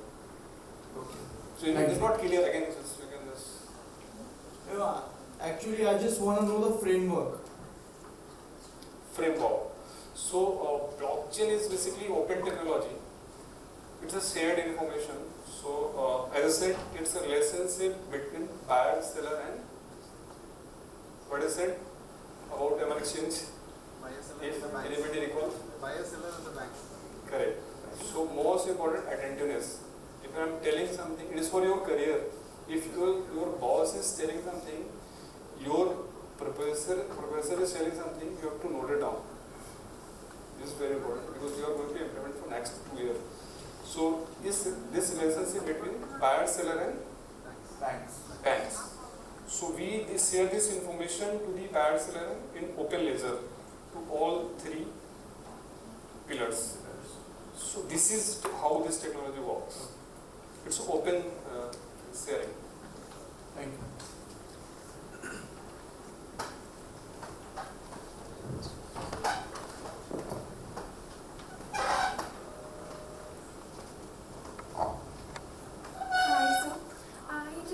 That you would suggest to a person who's interested in this particular field? Important. So because you are part of my family, so I'm not corporate. So introduction is differently. So I may not remember your name. So introduction in different way so that I can recall your name. So first of all, just start with your name. So what's your name? I'm Lavanya. And my question was, are there any specific technical skills that you would suggest to someone who's interested in this particular field? So we have different fields. So we have product solutioning field, we have marketing sales team. So if your specialization is IT system and marketing, so just you focus on your studies only. So you are here to do MBA, right? Then you will choose your specialization. So if you want to make career in the finance domain, you have to focus on finance only in marketing. So whatever you do in the MBA, so most important knowledge. You have to read daily newspaper. So don't waste time on Insta or Facebook. Don't make this reel because I hate this reels. so spend more time learning. Download ET solution. Read daily newspaper. So your communication, you can enhance your knowledge, and your communication also will improve. So knowledge is very only key. Thank you so much. Just spend more time on studies. Just focus on your domain only. So if you are specialized in HR, just focus on HR domain. Thank you. So you are already in the specialization MBA. Bhavna, I want to know that your company is operating in all the activities like marketing, sales, finance. I want to know that how you manage all the activities simultaneously, and if employee make mistake, then how you address that mistake. Good point. So we have product head, we have banking head, we have marketing head, we have HR head, and director sales and PSU head. So we love people to make mistake. So if you not make mistake, that means you are not doing anything. So we allow to make mistake. Even we are giving freedom. If you are doing mistake, that means you are doing something. If you are not doing mistake, that means you are not doing anything. No, So we are given freedom to make mistake. Okay, but by making mistake, companies lose their profit and major mistakes can be happen. So how as can you address that? Yes. So as a fresher, I cannot expect immediate business from you. So I'll give example. I started my career in City Financial from the retail assets. Then I have joined Yes Bank as a working capital management specialist. So my boss has given the opportunity to handle remittances. So I think many of people may not know about remittances. Similarly, I was blank, what is remittances? So there was loss for the customer around 1 lakh, more than 1 lakh. So it took 1 week to adjust that 1 lakh. But in that transaction, I learned about how to initiate remittances and whom to coordinate this. So we are giving freedom. So don't worry, we will lose something, but we can make up. So in every mistake, if you are doing mistake, so every mistake is learning as per my opinion. Thank you, sir. I have two questions. You mentioned 3 pillars of this fintech, but who are our clients? Are the clients buyers, or the banks, or the receivers? Like all 3 use our tech, all 3 use our product, but who buys our product? Whom do we have to sell it to? And the second question is the product customizable to each client? Yes, it's for all 3 pillars. So one, it is beneficial for the, so I'll again open this slide.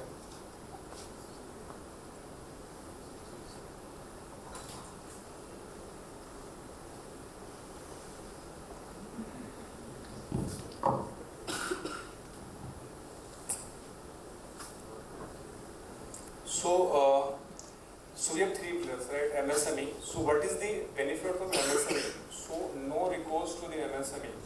Recourse in the sense no guarantee. If something will happen, no guarantee to the MSME. So in normal working capital financing, if I am MSME, if I approach bank for the loan, then we have to give collateral. We have bank will check financial, will give my, you can sit down. So we'll give my personal guarantee. So no recourse means no guarantee. So that is the first benefit. Then competitive rate of the minimum. Then now in this platform exchange, we have more than 61 financiers. In the traditional banking, bank will have a monopoly. I am MSME, I will approach bank. So bank may charge any XYZ rate. Bank will have a monopoly. Now, bank will not have a monopoly because we have multiple 61 banks. Then 100% digital, and in traditional banking process, as a customer we have to visit bank, we have to convince branch manager. It's a digital. MSME need not to go anywhere. They can sit and relax. Only they need to upload evidence. That's it. Paperless. So that is the benefit for the supplier. So we have a MSME team. Those take care of MSME business part. Now comes to the financer. So what is the benefit of financer? Financer, so we do quality check. We are doing due diligence. So bank are assured we have a marketplace. Everything is taken care of by marketplace. So banks are risk free. So no documentation at bank level because they have fully rely on platform. They can sit in the office. They have to open one portal. Only they have to place the bid. So that is benefit for the financer. Now, what is the benefit for the buyer? So buyer, so any business, so suppose I am a buyer, I am an IOCL. So any business, MSME, which is supplier, vendor is have a very important role. Vendor is the key of any business. So buyer, they are supporting MSME and their behalf. They are getting low rate of interest on their behalf. They are giving supporting. So they can negotiate for the cash discount. So this is the benefit for the all players. Clear? Any other question? I am Manisha. So as we are going to take steps in corporate world, so everyone has some weak points and strong points, and that strong points are like the positive one and weak ones are like negative one. So how will we tackle that negative one that the next MNC and the corporate company that doesn't affect like all? So what is your and strength? Strength are I don't think much more. Just think and let me know. So for that weak one, like yes. how we tackle? So yes, I'm also emotional. So I'm emotional with my organization. So it's good to be emotional. So I'm loyal to. If you're emotional, that means you're loyal to your company. So you will give 100% to the company. So that it is not weakness. So I'm here because I'm loyal to my college. So I'm all the way coming from Delhi because I'm emotional and attached with the campus. It is good to be emotional as company in front of you. If you are not emotional, then company will say. Thank you, sir.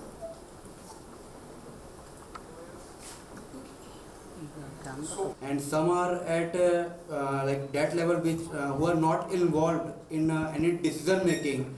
They just have to follow the orders and do the task.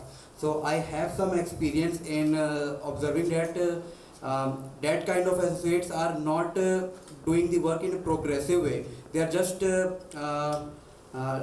doing it in a constant speed, like they have to do this every day. So why we put extra effort? So how can you deal, or how you will deal to this problem?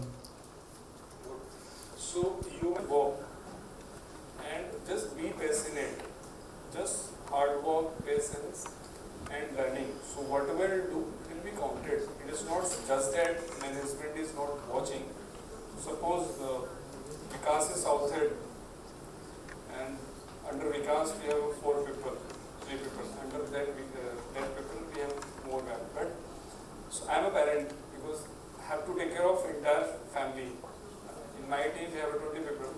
So we have to take care of not only Vikas. So I'm on each and every activity.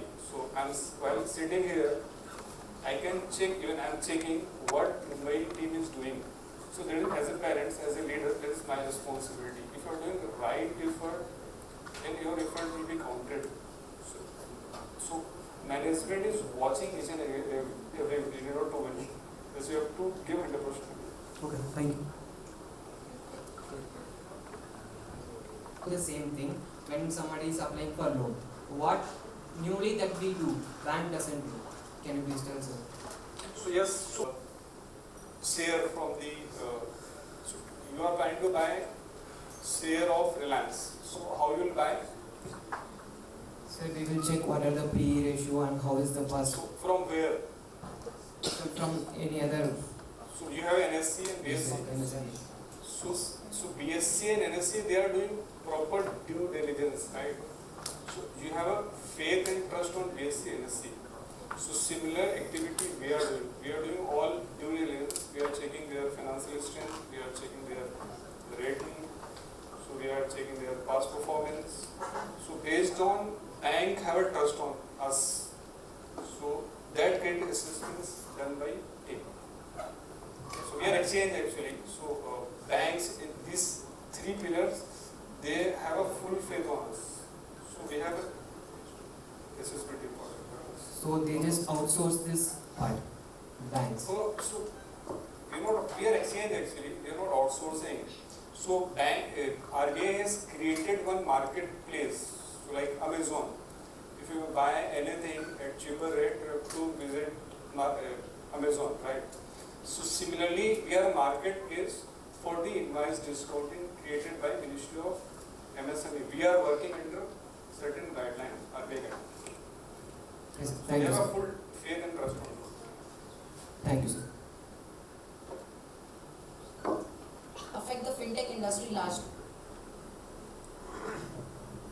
I don't think it is helping fintech industry. So fintech is basically it's financial technology. So it is supporting bank. So it to grow it to 1.5 trillion, which is 1/3 of the overall economy. So bank has certain limitations. So bank can't do everything. So bank has regulated, bank cannot reach in your campus, right? Fintech company being sitting in the office, they can reach, they have reach. So suppose you are trying to buy any insurance policy. So you have to visit any insurance company, simply sitting in the policy bazaar, you can buy. So RBI is supporting, RBI has given a strict guideline to work under that framework. So it is supporting, public policy is supporting. So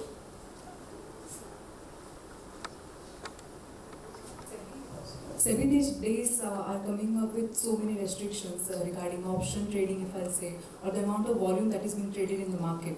So, it will obviously affecting the brokerage firms largely. So, how your company is basically affected by these regulations that are coming recently? So we are actually not a platform for the invoice discounting, bill discounting. So trading, you're talking about brokerage firm market, right? So actually, your SEBI market or equity market is totally different. So we are exchange for the enable bill discounting for the MSME. So you're not fair trading. So you're not ready for the trading. So that is wealth tech. That is considered wealth tech. I want to ask that there must be some financial fluctuation in the company sometimes, that like during in COVID. Then how do you tackle that problem in the organization? So in every problem is opportunity. So COVID was the opportunity. So we have grown our business because we are a fintech company. So this was the opportunity for us. So most of the buyers, they were facing financial crunch. So we have given support with this solution. So it was the solution during the COVID.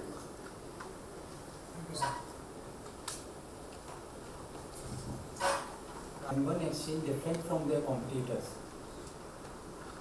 Good question. So one is exchange, then InviceSmart, then RXL. So till last year we were number 3. Now we are number 1 in this quarter. So we don't have any support. RXL is supported by SIDBI and NSC. InviceSmart is supported by Axis Bank. So what we did, we had specialized people. So I have joined in the month of August. I'm having expertise handling bureaucracy. So I was managing government business.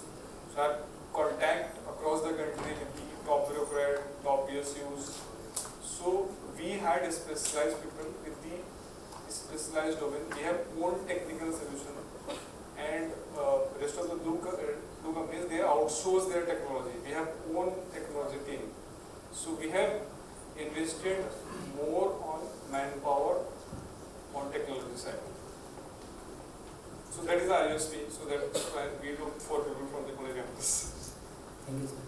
So what different in the ISB&M? Any senior people can tell what different thing we have in the ISB&M apart from other business colleges? Sir, it is completely led by the students, and we run different types of cells and clubs which help us to understand taking responsibility. Yes, that is one. Any other?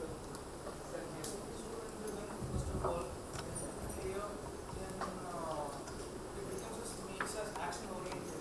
Because ISBM is unpredictable. Whenever anything can happen. ISBM is correct. That is most because important. as meetings, as activities, it's totally unpredictable. It can happen anytime, any day. So it makes each and every student to become action oriented and also ready for anything that helps them to in future in the corporate, because corporate is unpredictable. So we have been trained to fit in the corporate. So I was telling them, I used to attend late night, even all night classes, Sunday classes. So that time I thought what they are doing, they are calling it Sunday. Now we can realize. So ISBN is preparing future leader to work 24/7. So that's what we need. So that was, I was telling Ankit, he has joined from Pune campus. So he is ready to, so he has joined, he just completed 2 months.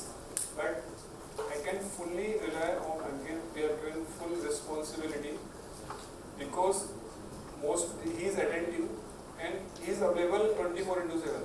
So that's what ISBN prepares. Correct.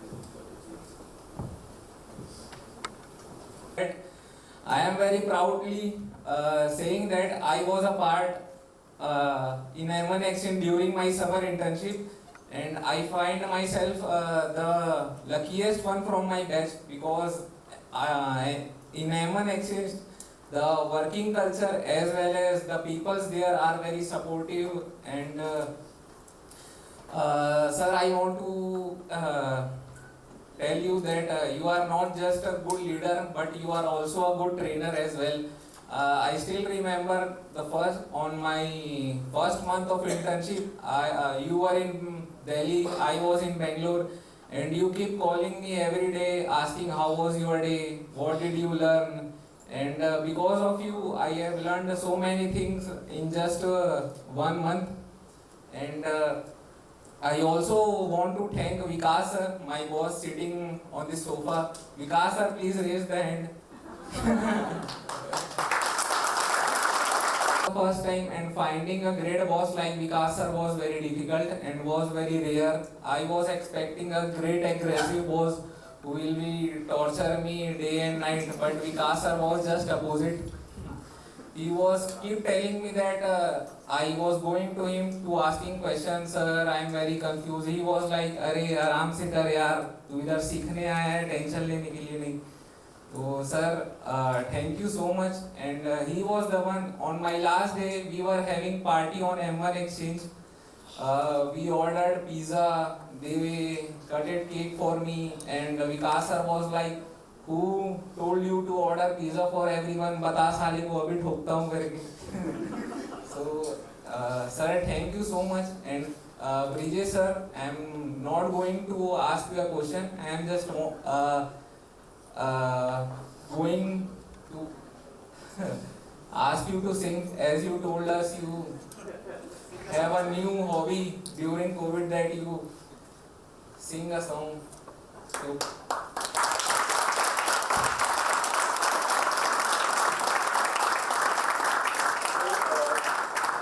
somebody was telling, if I am doing and giving anybody is being counted. So he has joined as a trainee, but it is my responsibility to make sure he is learning. He is going to learn at least next 1 month, 2 months. So as a leader, as a management, everything is, we are watching everything. Because team is like our family. We are spending more time than family. We are spending around 15, 20 hours. So we are more than family. Any other question? Sir, I want to know what is the difficulties faced by new entrepreneurs? Yes. So I am from business family. So I started my business long time. You need to have expertise. So suppose I am salaried.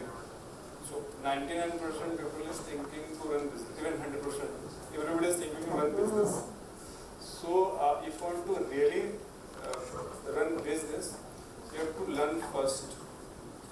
And you have to take own responsibility and take risk. So I am thinking for long, even have 3-4 venture life to start business. But most of it, when you are going to start it, you can. So it is right time to start immediately. India is the growing company. If you start selling anything, you can start selling anything. You can sell. So couple of things. Anybody can start business. Anybody can run business. So most important, collection is the key in the business. So suppose you are going to start food business, food manufacturing.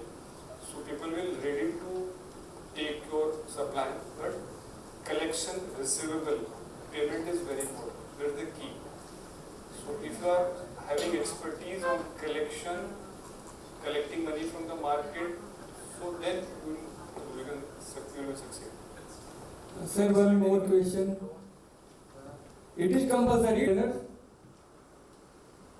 So, some extent. So, we learn few things. So, planning, your time management.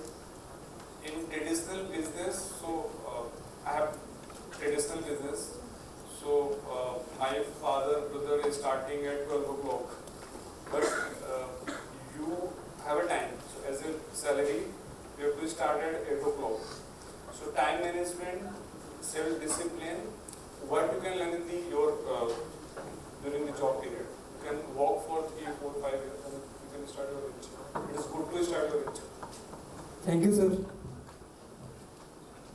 I think I remember just giving you a call and saying, Brijesh, I want you to take a student. And you didn't say no to me. So thank you so much. And I think Chaitanya learned. And after I think a month again, I got in touch with you and I asked, Brijesh, can you take one more student? And you never said no to me. You said, ma'am, any time for you. That was your answer to me. So thank you, Brijesh. And I think both Sahil and Chaitanya learned a lot. And I'm really happy and grateful to both Mr. Vikas and Mr. Brijesh for being a real support and coach to them. Thank you so much. I think as an alumni, you've been an amazing alumni because you never said no to me. We have never met, but we've been in touch over the phone for the past 4 years. And once just a midnight, I think I called you in the evening around 8 o'clock and asked you for this favor. And you just told me, yes ma'am, just send me a CV and I will get it done. So thank you so much. Thank you.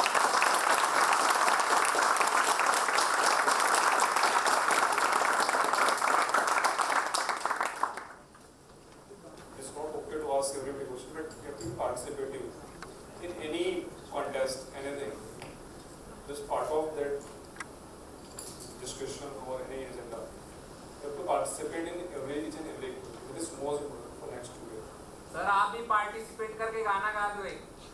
Chaitanya, Sir, please. Later we'll have it. I think Brijesh will come very frequently again. So we can have a later. Yes.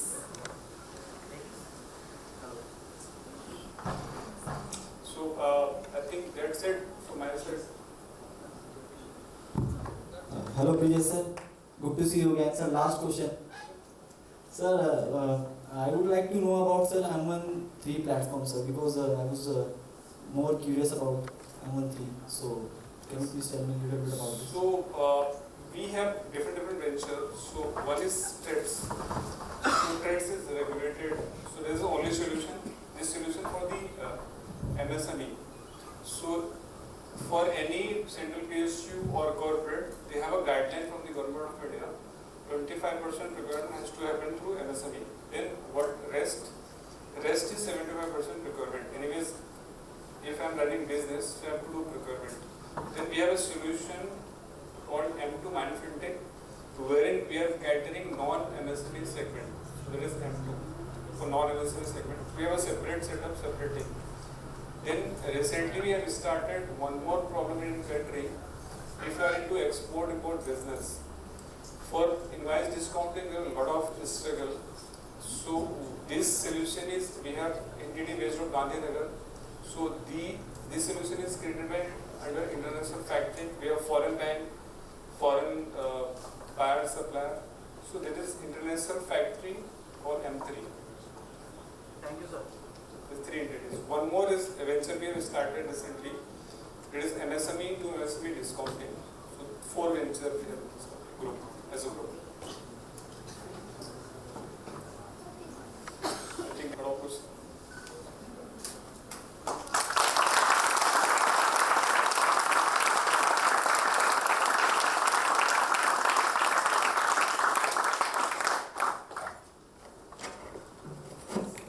Such thoughtful insights and shedding a light on fintech landscape. We also have the pleasure of having Mr. Vikas Joshi here with us today, who is the South in charge for PSU's M1 Exchange. Thank you, sir, for making the time and being a part of our orientation program. I request Ms. Sangeeta and Ms. Mansi to kindly present the token of appreciation to Mr. Brijesh Sahu.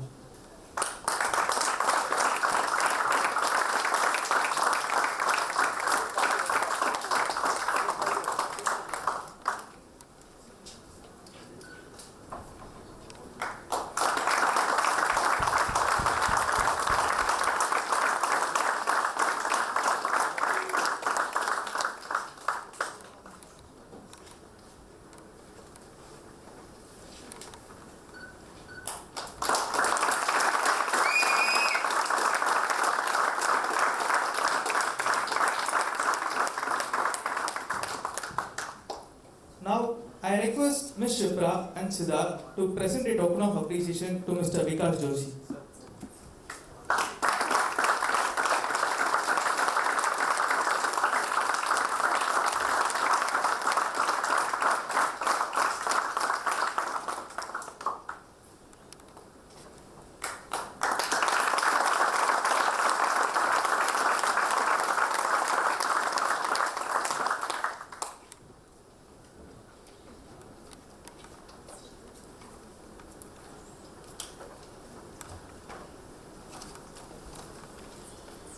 School of Business and Media from batch 2004-2006. I request Ms. Sanjana to please escort Mr. Naveen Tiwari onto the dais.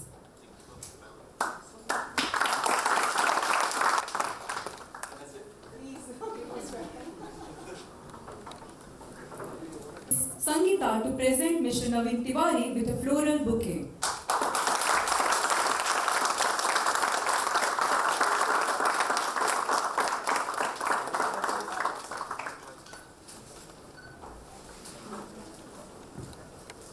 Thank you, sir.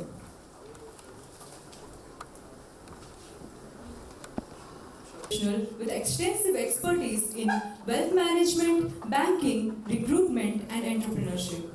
Over the years, he has demonstrated remarkable proficiency in managing high net worth clients and has successfully transitioned into the recruitment industry, significantly impacting talent acquisition and management.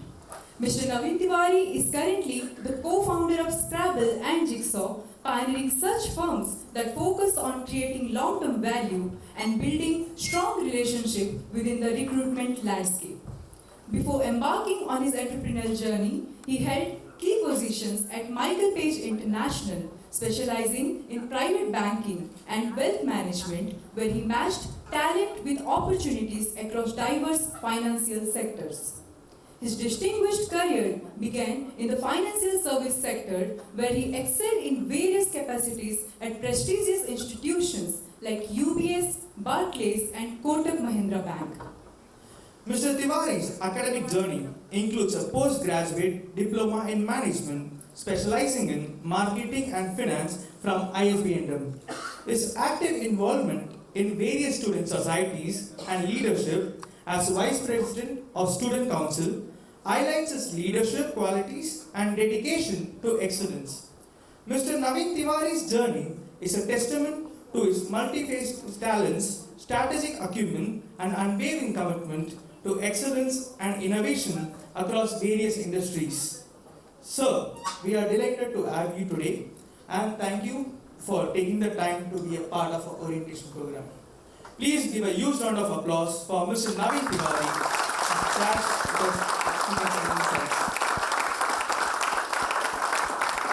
How are you guys? Fine, sir. कौन सा number का session है? Sixth for today? Yes, sir. Wow. You guys are not tired?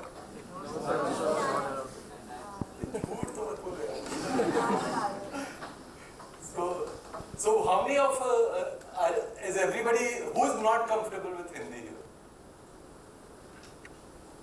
Okay, all right. So I'll mix it up there. I mean, I'll mix it up with Hindi and English because my English is also not that great. So that's why please bear with me. So I'm sure you guys must have gone through multiple sessions. There are a lot of big folks who have come in and shared their views in terms of what's happening, what's not. There's a lot of gyan which comes your way. So I just thought that to begin with, let me just open it up to you guys first and just try and understand whatever you have assimilated till now. And because I'm sure deciding to do an MBA, you would be coming in with some expectations. Even if your parents have forced you to come here, but at least after coming here, there must be some expectation that in the next 2 years I want to take XYZ out from here, right? And I'm sure a lot of you guys would also have aspirations in terms of what you want to do, and how can ISB&M help you in doing so. So to begin with, I just want to hear from you guys what are the questions which are still unanswered and how can I help? I mean, obviously, uske baad, I will give you my bits also in terms of what is there in my mind. But the objective is to just prepare yourself that, I mean, in these 2 years you are studying, or for that matter, doing the right things which can help you prepare yourself to be corporate ready or entrepreneurship ready. So yeah, over to you guys. Whoever has any questions, I would love to hear from you guys. Don't worry about whether that question is intelligent, stupid, or anything. A question is a question. So please feel free to shoot whatever is there in your mind.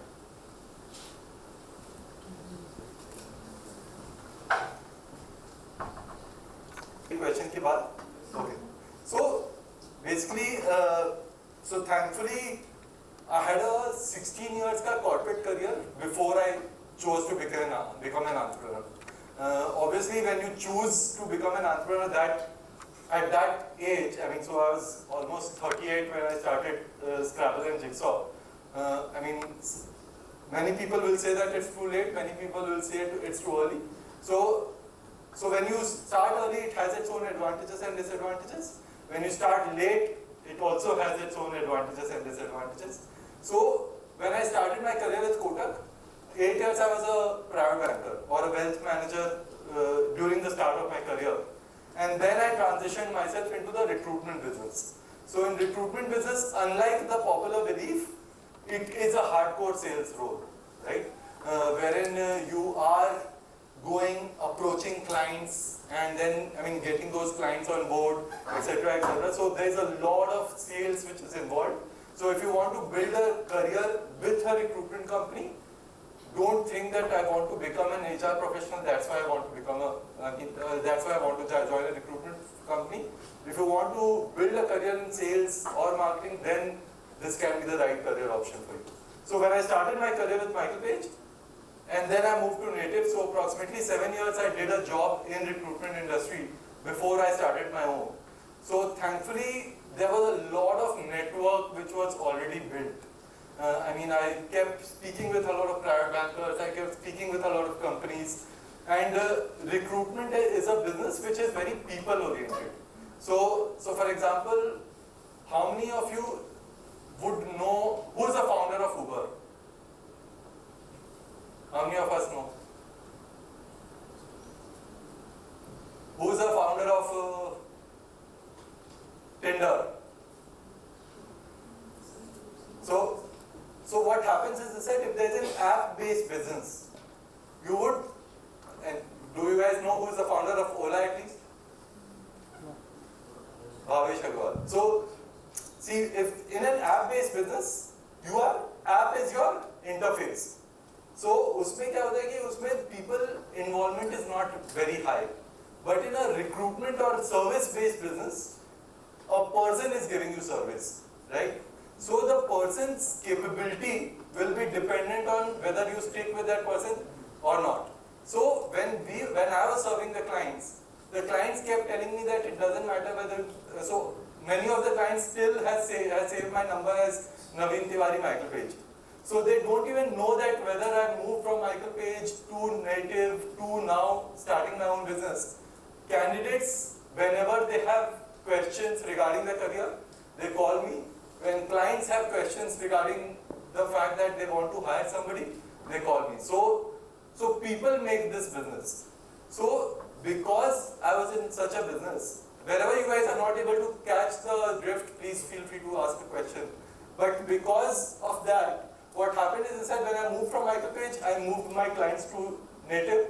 When I moved from Native, I moved my clients to Scrabble, and then started Jigsaw. So initially, obviously the first few clients you will get through your relationship, but then uske baad it is about going out, doing cold calls, reaching out to clients on LinkedIn or various social media platforms, or for that matter networking. Through that we approached, so we have built an organization today. Scrabble and Jigsaw combined is close to 60 people, and we are a remote company. But each and every person who is part of this company goes out and gets clients. So we hire hardcore sales folks who are hungry, who want to make unlimited amount of money, and who are not afraid to go and sit in front of a client and pitch Scrabble or Jigsaw. And that's how we go about onboarding new. And in these 3 years, we have onboarded more than 1,100 clients. Yeah.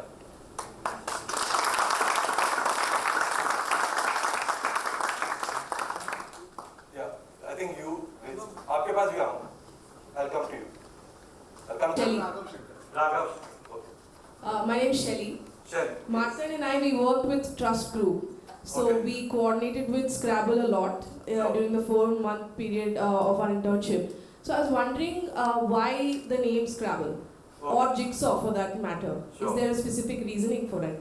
Yeah, so honestly, if I'll tell you, and I wanted a name which is not connected with my business.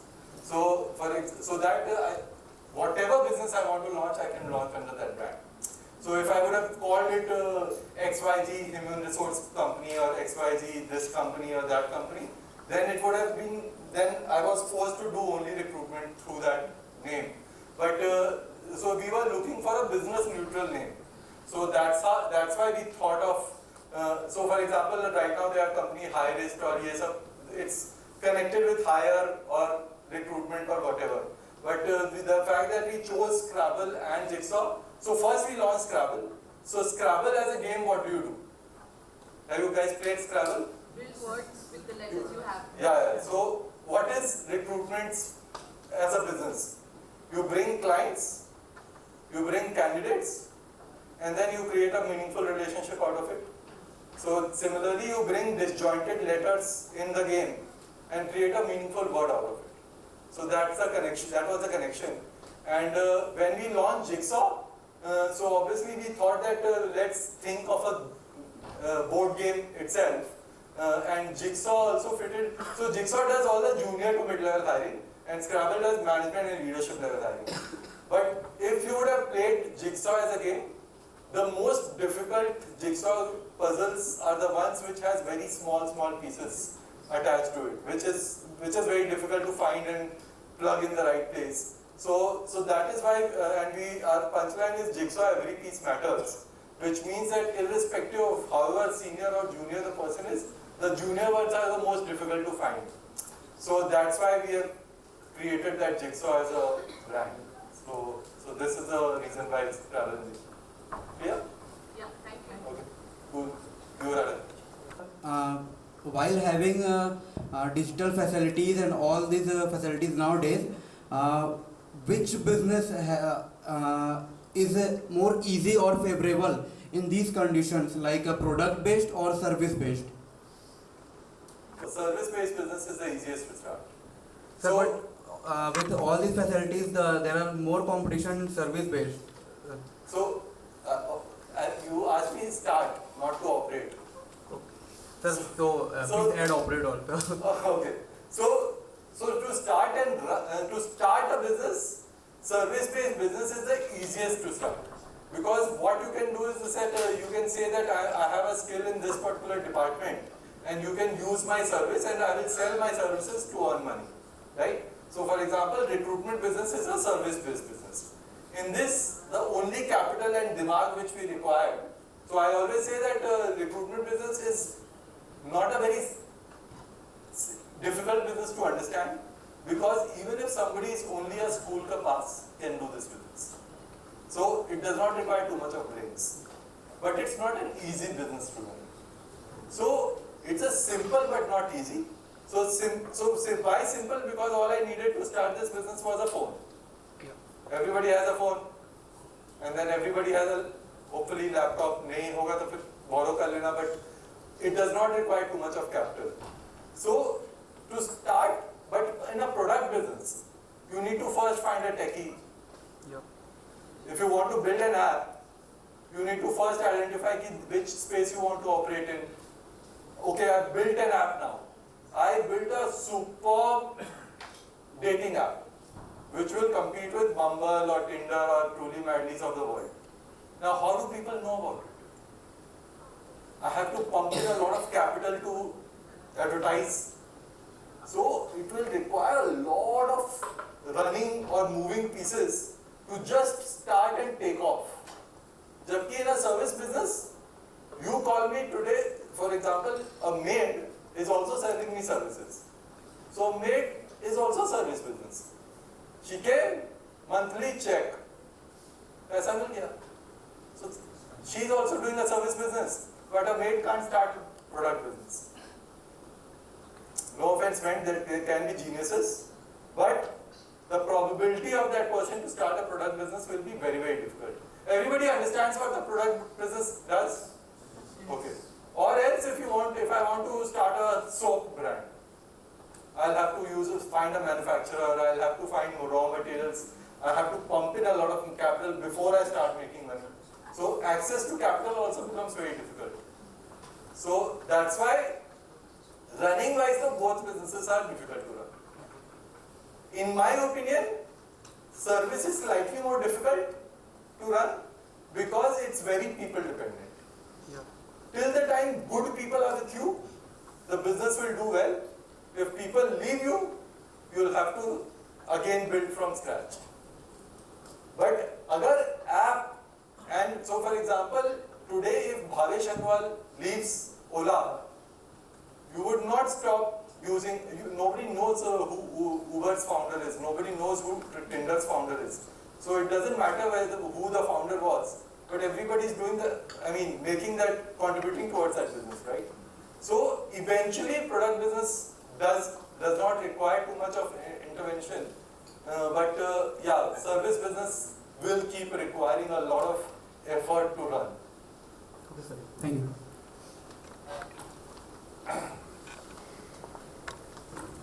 Question for you is that how do you plan to differentiate Scrabble in the Indian competitive market?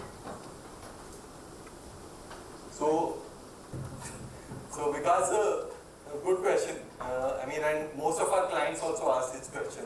that why should we choose you? There are at least 10,000 recruitment firms only in Bangalore, and we are competing with all of them, right?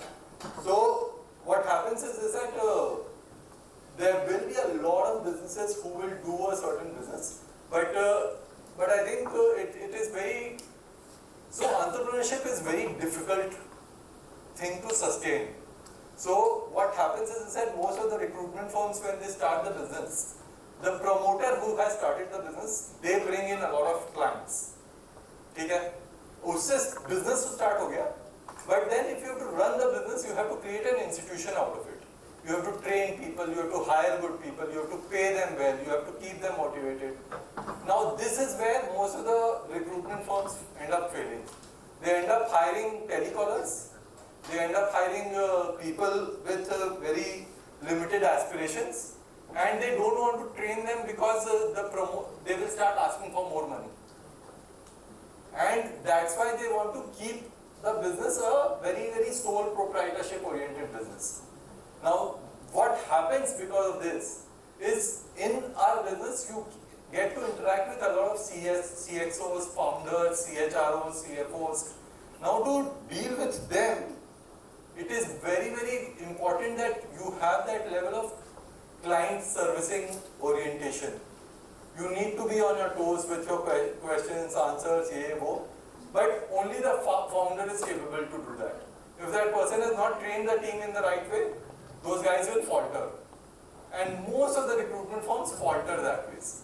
Jabki in our business, what we have done is that we were very clear that for the first 4-5 years as an entrepreneur, I will not focus on making myself money. So if the business earns 100 rupees, I would want to give away 60 to 70 rupees of that earning to people.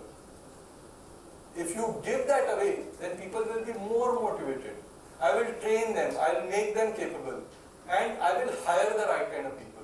So we have today people who come from management consulting backgrounds, people who have come from EY means Ernst & Young, Cognizant, and then the person who leads the tech hiring practice for us was a techie for 15 years.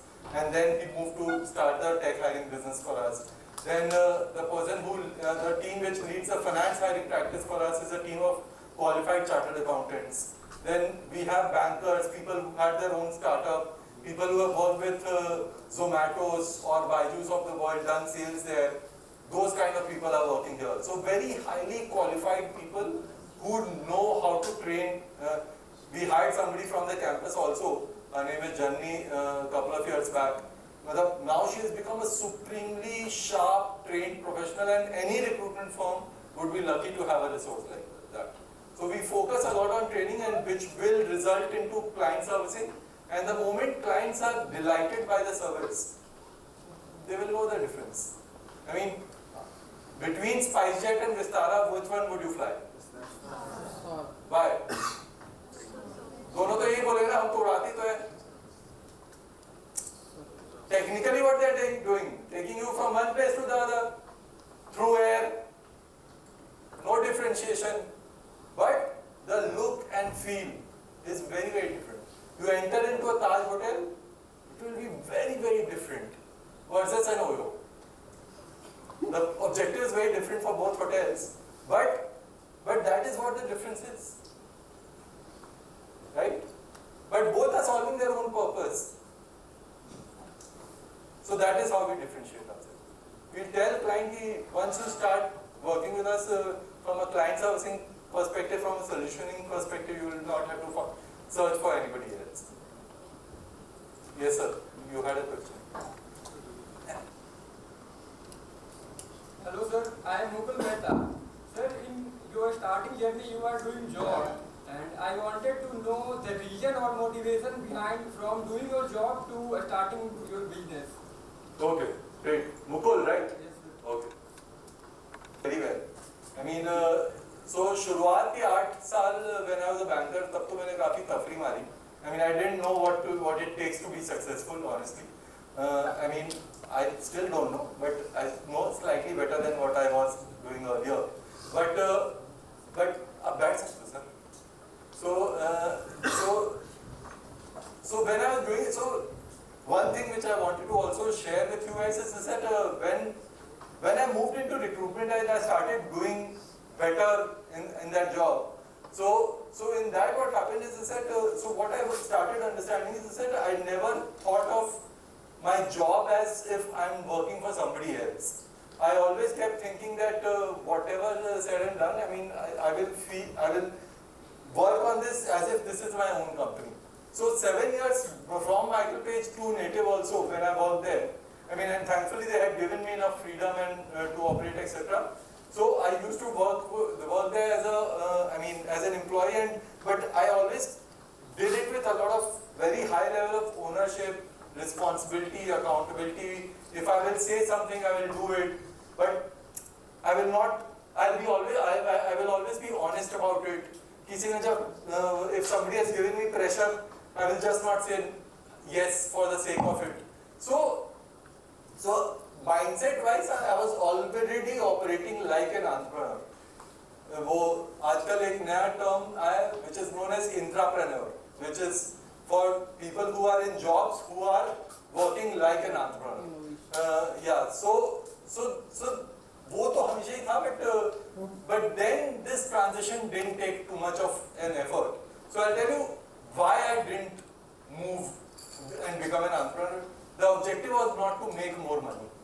If you want to make steady money for a longer duration of time, keep doing a job. But if you want to make exponential money, eventually, because starting my first year I didn't take salary at all. Second year I took some salary, but third year again it was a difficult market. Last year we didn't take salary. So there will be moments where you will also be almost broke, but you have to keep running the company. So the objective was not to make quick money. And second, a lot of people think that I want to be my own boss. That's why I want to become an entrepreneur. That is the biggest mistake which people do. Because when you become so for example, today I have 60 bosses. Employees can question whatever they want to, and I will have to answer. Whenever I am launching a policy, I will have to justify why I am doing that. Whenever I am giving an increment, I have to justify why I am doing that. So they can ask more questions to me instead of me asking. And all my clients and candidates, everybody we report to. So that is, but guts. So the biggest differentiator. So between a jobby and an entrepreneur.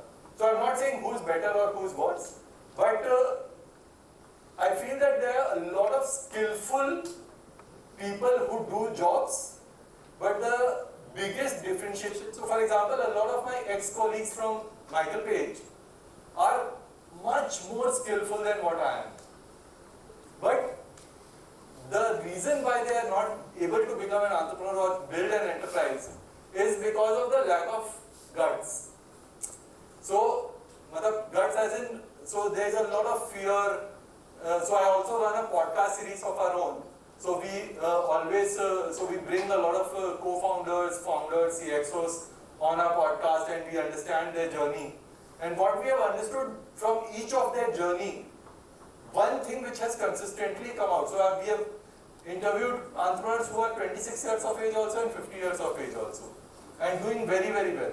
But one thing which has commonly understood is that none of them started with all the answers. In fact, you will have more questions when you are starting out. So today also I am worried that next month ki salary kab denge? How many months salary is left of people per month for me? I mean, we pay salary, so every month the salary outlay of our company is 80 lakhs every month. So I have to keep thinking that does my bank account has enough money to take care of people's salary for the next 2-3 months, even if business stops today. So there will be headache every day, and you will never ever have all the questions to answer sorted out. Most people keep waiting that once I have this, then I will start on my own. That should never be the case. Just jump in, and you will be able to figure out things as you go. So, I mean, 3 years back, so for example, our company had thought that first year, after starting the business, we will do 50 lakh revenue, okay? And we were doing a presentation to many companies and showing them projections at what we can do over the next 5-10 years. In that projection, after 8 years, we had projected that we'll do 12 crore annually. First year, we did 4 crore. And last year, we did 15 crore. Now, what I had, so I always underestimated myself. So we tend to underestimate ourselves a lot. We are far more capable, but we will always play safe because unfortunately, our upbringing has been such that play safe. I mean, and that's how we operate. If you look at why US, or for that matter, developed countries are developed countries, because out there are more and more people who are choosing to become an entrepreneur. At least your eventual goal should be there somewhere that I will start something on my own. So that you are a great leader, and in your career you also met so many great leaders. So what are some traits or characteristics that leaders should have, and what are some traits that you have seen that derail the career of some leaders? Good question. What's your name? Ankit. Ankit.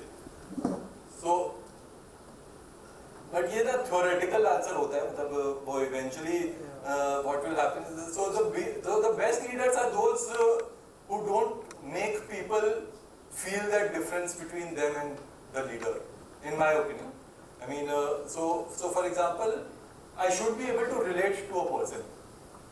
If I am a person who will say that I am a CEO and you should remain at least 10 feet away from me and then talk to me, then that according to me is not the right leader. A leader has to be extremely humble. A leader has to think about people's success first. So, and by the way, I don't know where you got this information. I'm not a great leader yet. I mean, there are much better leaders. Sir, but yeah, but I'm just finishing that. The leader always have to think that anybody needs to think that they are always work in progress. The moment they feel that they have arrived, that's when the downfall of the leader starts coming. That the moment you start feeling that, okay, I have achieved everything, I mean, you need to just follow me, whatever I am saying, that's when the leader stops learning, that's when the leader starts declining. And I mean, most of the, that according to me, in any aspect of the life, आज की date में, here what people talk about, I mean, he's not a great actor, but Shah Rukh Khan is a great example of, if anybody has interacted with Shah Rukh Khan, people will talk about how humble he is, he will open the door for you, he will not make it feel like there is a very, very big difference between you. I mean, and that's how, to our kids also, we want to make them come up with this upbringing that you should not be differentiating between a leader and a maid also. The house members and a maid also, you should not differentiate. You treat everybody equally. So humility, intelligence will be very, very small part of your leadership quality. I mean, you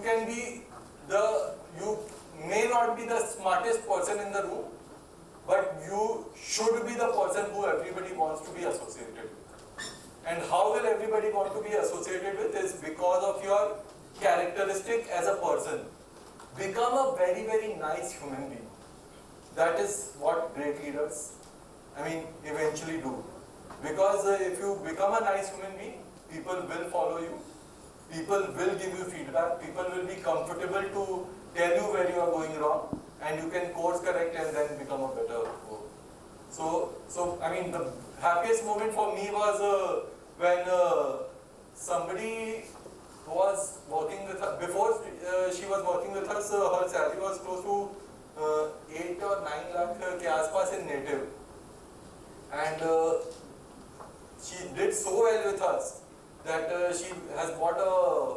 4 BHK house in Bangalore this year.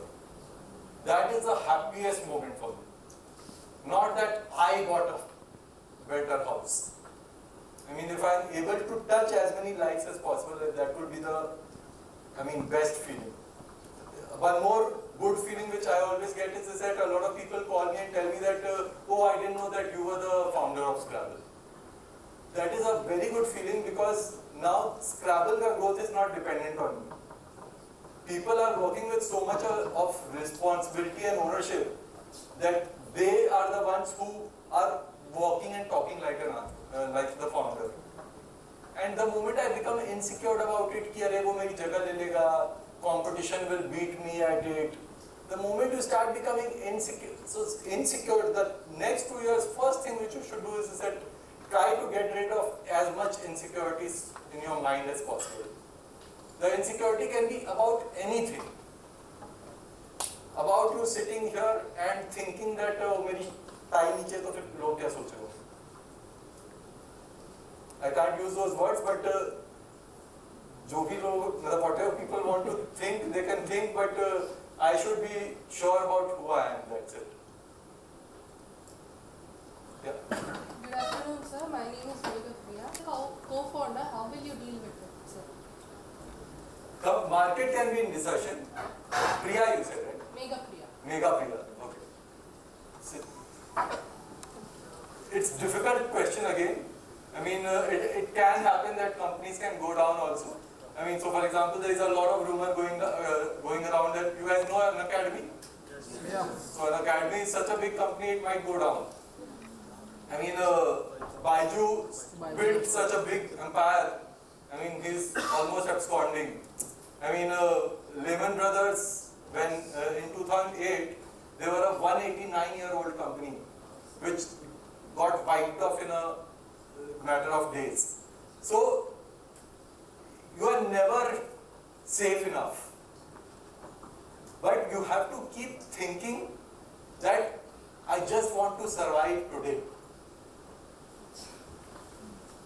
Just think about, so when things are not going well, just say that I don't want to die today.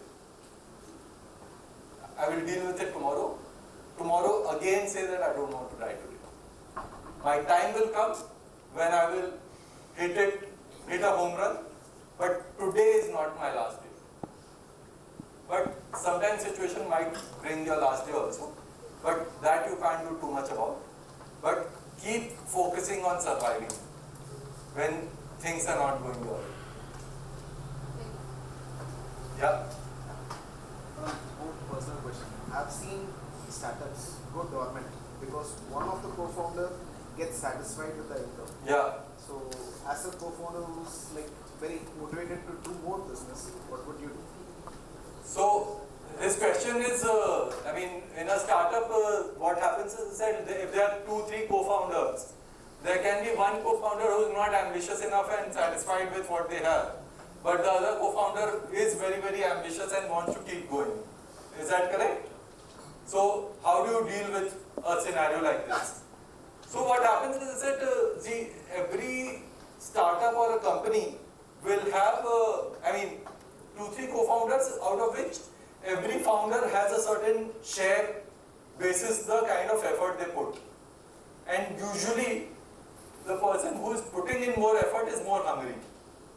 And initially itself, it can happen that that person will have a bigger share of stocks. So, automatically when you are working with co-founders, when you start the company, so for example, my wife is my co-founder. Now, her way of operating is very, very different compared to the way I operate. But thankfully, one thing which we are aligned on is we are supremely hungry and we want to build this company and make this company a 1,000 crore company or 2,000 crore company. That alignment is no issue at all. If the ways are different, for example, she will say that, we need to make it very process oriented, my way is very people oriented. So that sometimes we have frictions about, but eventually we know that we are both chasing the same purpose. But there can be moments where one founder says that, "Here, I am done, you run the company." If that's the case, then have an agreement. If I am holding 60% of that company, just tell that founder, "Give me your share also and you stay the way you want to. And be satisfied whatever money you have made. I will run the company. I will find a co-founder who is hungry enough from the market and I will run the company, or I will pick up employee itself and make them the co-founder." Zomato has made people who were their employees as their co-founders also. So that's not a concern, and it doesn't matter. Hunger quotient should be same if you want to run a company. Otherwise, it will always fail. Any other question? While I was in Bombay, I wanted to, always be on stage also, because since childhood, during my school days also, I used to participate in each and every competition, irrespective of how good or bad I was. I used to participate in singing competition also. I just wanted to go on stage and be there. So singing, dancing, any competition, irrespective of however many times. There have been times where I've been booed also, but it doesn't matter. So I was very passionate about theatre, and that's when there was some workshop going on in Bombay. And at that point in time, I didn't even know what, all of us know what improvised theatre means. Improv comedy, pata hai sabko? Yes, sir. Yes, sir. How many of us don't know? Oh, good. So, how many of us have seen Whose Line Is It Anyway? Not many people. Okay, no problem. So what happens in improv comedy is that, so I also didn't know till then. So I thought that the acting class hai. So I went for that acting class. But then they said that it is an improv workshop. And it was a 5 to 6 weeks workshop, and I had paid already in advance. But then when I joined it, I started enjoying it a lot. Because what it does is that, all of us have seen stand-up comedy? Yes, sir. Stand-up comedy is simple, that one person will come, they would have a prepared script which they will come up with, and then they will blub out the whole script. Okay? But improv comedy is basically, there is a bunch of people who will come on stage. They will keep asking you for suggestion, what do you want to see.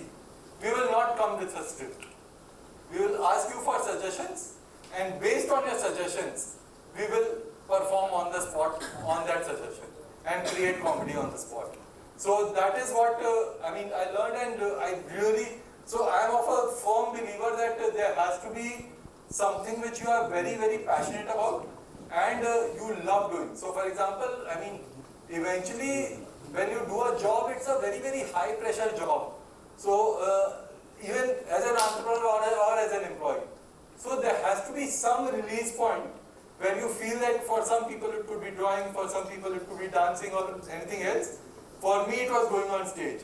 I used to do a job right from 9 AM to 9 PM and then go and practice with my friends. रात को 10 बजे से सुबह 2 बजे तक. But that night at 10 PM when we used to start, I used to not feel tired at all. I used to feel that 2 AM we are finishing. But job to सुबह 9 बजे जाओ, 10 AM onwards itself you are starting, oh shit, that there is so much to go. So it's very important that something which you are passionate about, you pursue that passion as well. And that's why we pursue that passion. Even till date we perform on stage. And we still have a group named Comedy Inc. which is there in Bombay, and we perform at Khar ke baaju ek habitat karke. So there we perform on a regular basis. So that is what, and improv has a lot of principles which you can apply in your personal as well as professional lives. I feel that it should become part of curriculums also in colleges. Yes, sir. You had a question? So my question was, what is your opinion about AI for 21st century business? AI? AI. Opinion about AI. Oh, I'm not a techie man. But AI is supposed, because we work with a lot of venture capital funds. So these venture capital funds basically give us, and so we work with the likes of Sequoia, Lightspeed, Axel, Matrix. These are some of the large global venture capital funds. So most of these funds are chasing a lot of businesses which is enabled by AI. So obviously it means that AI is going to bring in the next wave of revolution as far as the way businesses are done. But in my opinion, it still can't wipe out certain roles or business. So for example, in my opinion, AI can't replace salespeople. Salespeople is very people-oriented business. It will be very difficult to replace a salesperson. It will be very difficult to. So AI, what it does is, it basically creates a robot. It's almost like in a layman term, robot who will act like a human. And robot means not physical robot, but system-generated things. Chatbot is doing that only. ChatGPT is doing that only these days. But wherever human interaction or services business can be, for example, be replaced by AI. Very fraction of it can be, but chefs can't be replaced by AI. So these things can't be, but a lot of functions can still be. So as you said, AI should not be replaced, but nowadays you can see AI is not the one. They are saying AJ is something big, but there is something bigger than AJ, which is called ASI. Artificial General Intelligence. For example, as you say, AI can't do work as a human, but AGI can do equally as a human. ASI can do better than a human. So as I say, sales okay, but nowadays real life example, HDFC Bank, if we call as a bill record, there won't be a human. The AI is talking. Yeah. And it's similar to be like a human. But how many times you will buy that product? But still, I'm saying sales it will be always evergreen. Yeah. It will make sure to. No, so certain portions will always. So administrative stuff will be taken away. Finance. You can write codes through AI. You can do a lot of things through AI. So, for example, I'm very active on LinkedIn. I see posts of some people who have just posted ki I want motivational gyan on leadership. Whatever came on ChatGPT, they just pasted it there. It is clear that this guy has pasted everything from ChatGPT. You make a resume through ChatGPT. The company will catch it like that. So the moment they start feeling that this person has not used their brain, and used a certain program to, so for example, chatbots. I have never, till date, whenever I have had a query, there are these chatbots who are there through WhatsApp. I had a very simple query that in Geo, so I was using Geo Fiber, and I had to relocate from one location to the other. I could not get through the call center. They put me through the chatbot. That chatbot was not able to understand that I want to relocate. It used to keep sending me back. It was very badly made. But Blue Smart. You guys use Blue Smart? Very few people would have used. But if you go and do a chatbot with. So Swiggy has a decent UI there, but otherwise it becomes very, very difficult to navigate that only. And Indian ecosystem. Right now, though, we are part of tier 1 or tier 2 cities. Take this to tier 4. But where is the maximum? So Indian system is a different thing altogether. But there will be a lot of. People should first understand how to operate internet. Thankfully, that has started happening. In my personal opinion, there are two things, sir. First of all, it's just AI till now. It doesn't become as ASI. When ASI comes, of course, there are two things. It may happen, it may not. One, it can make humans so much lazy because every result a human will get, or it will destroy the human revolution for sure. In my opinion, it won't destroy. It will make us more efficient. For sure. Humans will get more lazy for sure. Lazy we should become, because we are wasting too much time. I've seen people wanting to use 100 rupees, searching for 100 rupees voucher which will give them 100 rupees discount. You should look at this Kunal Shah podcast one. He says that Indians are so busy searching for discount, they don't have value of the time. The amount of time you are wasting for that 100 rupees discount, you would have earned much more during that time. Indians don't understand that. Thankfully, people are becoming lazy. They will know that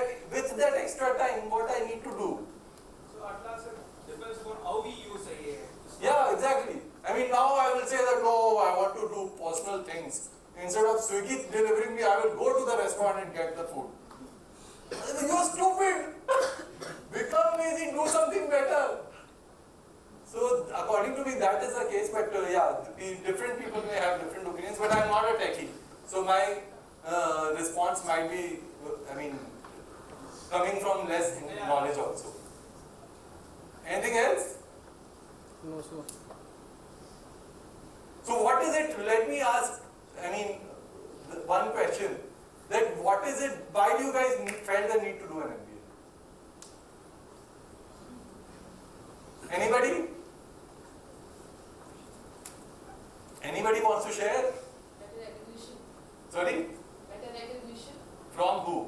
from the recruiters. I'm an HR, so I know how much of an impact that can have. Okay. Not that But why is that recognition important? to secure Get, a stable job. At the better end of the salary. day. Money, better salary. Better salary? Okay. Why else? To have a better skills. Network Have a better network and and a structure. In case of, How will this give you better network? in case they are interested in case people are interested in entrepreneurship, like to alumni, we have you here, sir, right now. I can like in case I am interested in entrepreneurship in the future, I can go to you. Sure. At the same time. Acha, so alumni network, you leveraging on the alumni network. Is that what networking? No, sir. Networking, alumni network is one, but one of them. The next thing is we have to do our work for the network. That too you didn't need an MBA for, huh? Yeah, I don't need an MBA, but it will have opening. But what it will teach you for you to get there? Recognition. I mean, what the degree somewhere? Why do you need to go through the grind of 2 years? To upskill myself, Upskill in what way? to get better opportunities. Opportunities. So you can still search. You know Ritesh Agrawal has not done an MBA? Yeah, but You know who Ritesh Agrawal is? yeah. Oyo's founder. He gave up a degree, I mean a very prestigious degree to start his own company. I'm not only saying that people should do entrepreneurship, but I'm saying that upskilling and everything else can happen otherwise also. Why do an MBA? right, but I felt the need. The management studies teaches us to assemble or arrange our previous skills or knowledge to perform better what we want to do in life. That is a glorified way of saying it, but I mean eventually what will it do? I mean, application kya hai? Sir, like in other courses, we are just getting the knowledge of particular thing. Like I am from mechanical engineering, so I am dealing with the machines and theories. But in management, I have to deal with people, with scenarios, with situations. And by that, I can enhance my technical knowledge also. Like by learning how to deal with people, I can start my own company related to technical. But without learning management, I can only work for someone who has learned management. Okay. Better management of resources. Okay. Anybody else? ऐसी बोलो.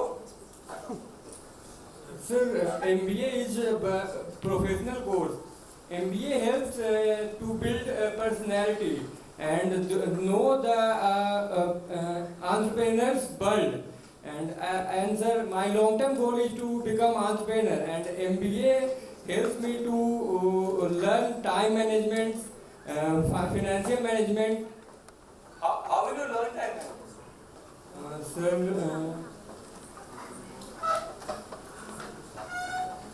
give me examples. I mean, let's say if in case you want to do time management, how will you learn time management? To participate in activities. Okay. And what else?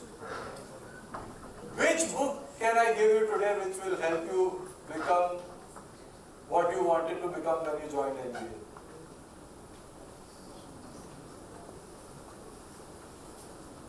How to be focused. How to be focused. Books से सही लोगे. हाँ वो तो होगा focus की book पढ़ना पड़ेगा उसके लिए फोकस के साथ. But see, I mean, what I want to, I mean, take home here is that obviously academics is very, very critical for you to give you that degree. But this 2 year has given you, I mean, when you got into an MBA, it has given you an opportunity to do something which, I mean, so now you are here with bunch of 62, is a batch size, right? 62 people. So it is important. So I'll tell you what has MBA given me. It has given me an alumni network. And what it has given me, I mean, obviously it has helped me grow in personality or whatever is the case. And the way it has helped me manage my time is when so for example, there are various different format of studying itself which is now coming up. You guys have heard of Master's Union? Yes, sir. You have heard of MESA? Yes, sir. So now what they're trying to do is that they're trying to bring in corporate world or entrepreneurial world's application in the curriculum itself, right? So one thing which I would strongly recommend you guys, I mean, if you want to, I mean, after 2 years, let's say when you want to do something, whether it is a job or an entrepreneurship, it is very important that in these 2 years, try to become part of as many cells as possible. I mean, I'm sure you can become part of only one cell, but try to get into something which will help you or put you in difficult situations where you need to take decisions. I think it is very important in that professional world that you need to be a very good decision maker. And decision maker does not mean taking only good decisions. It's okay to take bad decisions also, but the problem is that when people don't decide. So when you become part of cells, become part of events, I think this is what ISB&M gave me. This is that gave me exposure to so many events. I used to be part of the organizing committee of HR Share. I used to be part of Crescendo, Forza.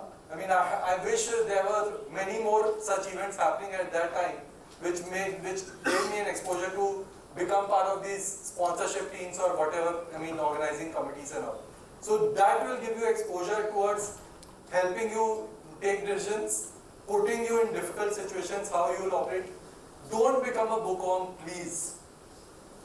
Bookworm will only give you degree, it will not give you application of the corporate or entrepreneurship world. So make yourself, expose yourself to as many events, as many cells as possible, and become supremely active on LinkedIn. If you don't have a LinkedIn account, I would strongly recommend you to build a good, solid LinkedIn account. You can, even if you are a fresher, that's okay. Build a LinkedIn account, connecting with as many people who are CXOs in the industry as possible. You can search CHRO on the search bar and it will show you multiple roles. चाहिए तो जाके सबको randomly request भेजो. But try and connect with as many people as possible. If you have a view, if you are knowledgeable about something, post. I've seen that a lot of people will connect with people and then go and put message to them, do you have internship opportunities or you can give me a job. Instead of doing that, post as much on LinkedIn as possible about your views on leadership, about whatever you have studied. If you have taken home something, people will see how knowledgeable. So thankfully, LinkedIn is a very, very powerful tool to position yourself as a brand. So a lot of employers try to position themselves as a good place to work. You need to position yourself as a good person to hire. So position yourself as that, and be supremely active and network as much as possible. Networking, I think, is a biggest key. And find alumni. Try learning from them. Do as many, as much the college can give you the liberty to do it. Do these live projects. You guys, all of you can connect with me on LinkedIn. I can give you multiple tips that अगर गलती से यहाँ पे campus में नहीं लगा तो फिर you will be capable enough to walk out with a job of your choice. But it's our bread and butter. We help people do that. So feel free to connect with me. I think, I've run out of time right now. But I'm more than happy to help you guys to do that.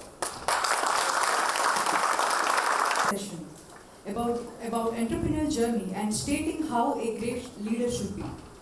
Now I request Ms. Manshi and Mr. Siddharth to kindly present the token of appreciation to Mr. Naveen Tiwari.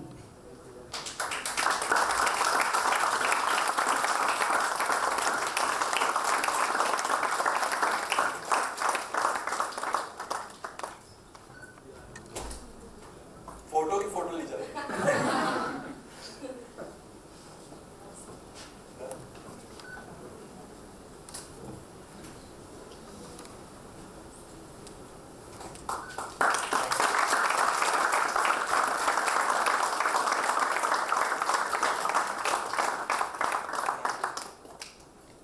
Please stay back.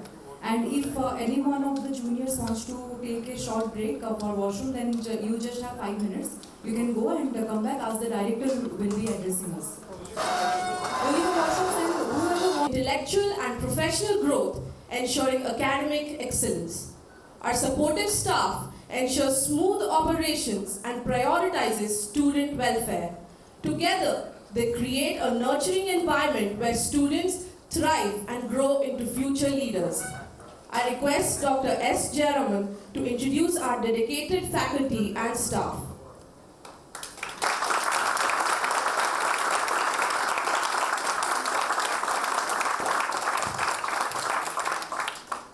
Good evening. Good evening, sir. Hello. Is it working? Yes, sir. Can you guys hear me? Yes, sir. Basically, when I'm asked to introduce faculty and staff, basically I don't do any work, you must know that. I just sit in my room, I don't do any work, and all the work is done by all these people. Actually true, okay? And a little while ago when Dr. Kumar was speaking, he was saying and how diverse we are in our student. In ISB&M Bangalore, you will see a lot of diversity in faculty also. So can I have the first faculty that I'm going to introduce today is a person who you met in the morning, and she's typically she comes from the narrowest corner of India, Kerala. Okay. But she is not so narrow in mind, she is very broad. She had a very wide perspective. I don't want to talk about her qualifications. She has more than 20 years. We all heard about her qualification experience. But she handles a very important function for ISB&M Bangalore. And everybody will be running up to her. And she also handles placements. She's a chairperson placement. Am I talking? Give a big hand for Professor Elizabeth.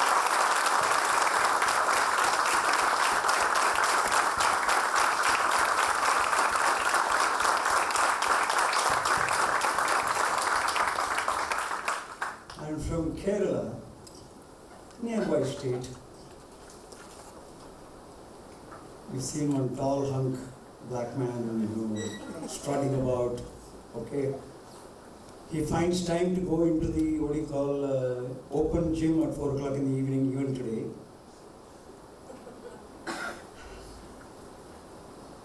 But he teaches finance, okay.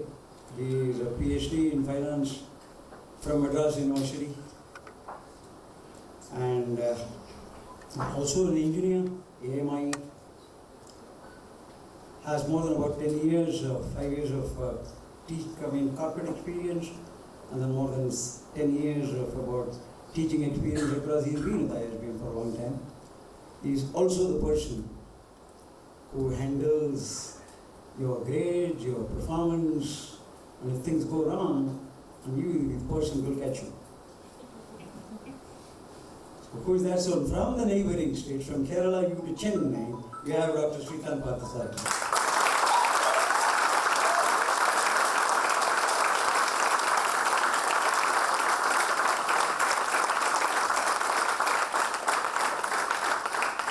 Okay. When we moved to Bangalore, we always thought that we are in Bangalore, but we don't have any people from Bangalore. In 2019, when we came to this campus to start the operations, I was met by a gentleman who came across, he wanted to meet me. He said, hey, I want to join you, I want to work with you. I said, very good. He came with his wife, to meet me. I said, why is he coming with his wife? I wondered.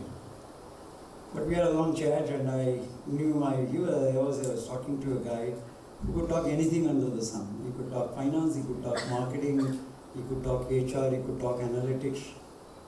He was an all-round guy, and tomorrow, in the morning, me and Dr. Kumar, we were talking a lot about how you need to grow and how you need to acquire knowledge. So one man that you can go to, whether you take irrespective of the discipline that you study. As far as qualification goes, he is a BITS Pilani guy. He's done a 5-year integrated program in BITS Pilani. He's worked in industry in companies like Citibank and Oracle and whatnot, all multinational companies. A go-to man as far as knowledge is concerned, as far as wisdom is concerned. And he's from Bangalore. Professor Rajagopal. He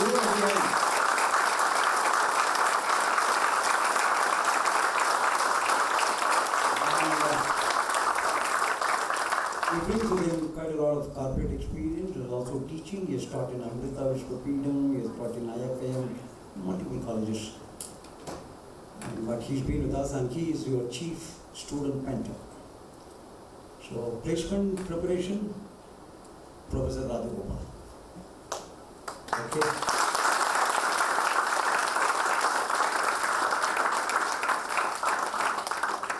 So, looks like the strength of Bangalore is higher. So, we have one more guy from Bangalore. Okay. Now, this man is an engineer, did his MBA from Singapore, tried to become a big entrepreneur. We had very big entrepreneurial ventures.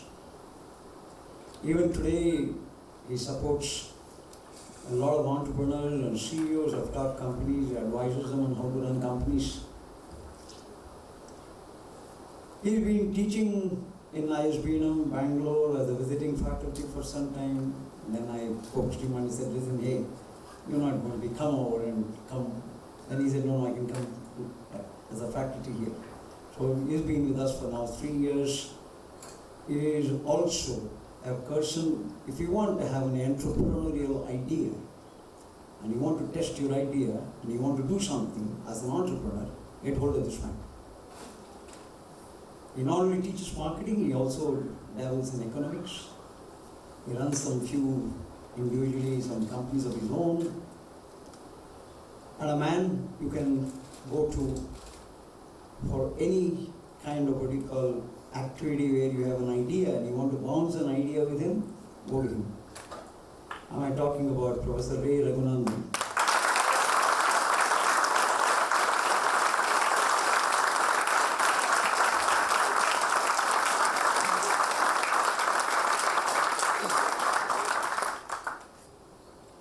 If you are wondering who is the tallest among the faculty, there's always competition. One young man who straddles and he competes with what you call Professor Pathasar. He also incidentally from Bangalore. And he went to one of the most, if you don't know how to speak in English, go to him. He is an IITian, IIT Madras. Okay, he's done his postgraduate in English and communication. He's been with us for the last 2 years. Okay. In between, he took a break because he became a dad. He had a lot of night duty. But I coaxed him and I said, no, you can't go, you must come back. So after the baby was born, he's back again. So he's one of the tallest, maybe the tallest among all the faculty. He struts about and he speaks Oxonian English. Big hand, Professor Jerry Matthew.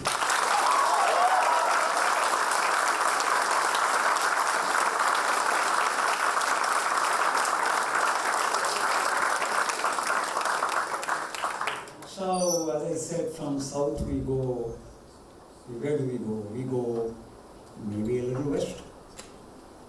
When we go west, we have two young ladies who joined us, both from the Pink City. Okay, both from the Pink City. You know who's the Pink City? Very good, excellent. There are two female people.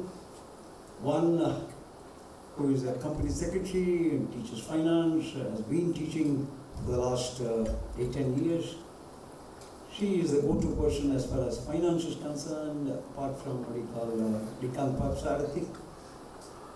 So give a big hand to Monica.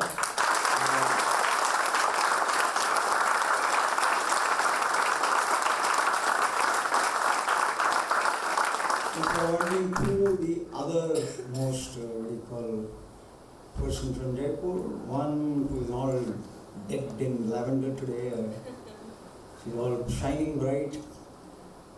A person who studied in IIT Bombay, she did her engineering from IIT Bombay in chemical engineering, also did a postgraduate as a joint program with the NUS Singapore, worked in BlackRock, Singapore for 2 years, then moved to the US to do a MS in Columbia University in finance. She worked in New York for 4 years. And I think she was more fond of her country. So when COVID struck, she came back to India. So she's been here since 2020. She's worked for Brent and she just recently joined us. She is your go-to faculty for finance. And she teaches investment banking and a few other subjects. So give a big hand to Deepika.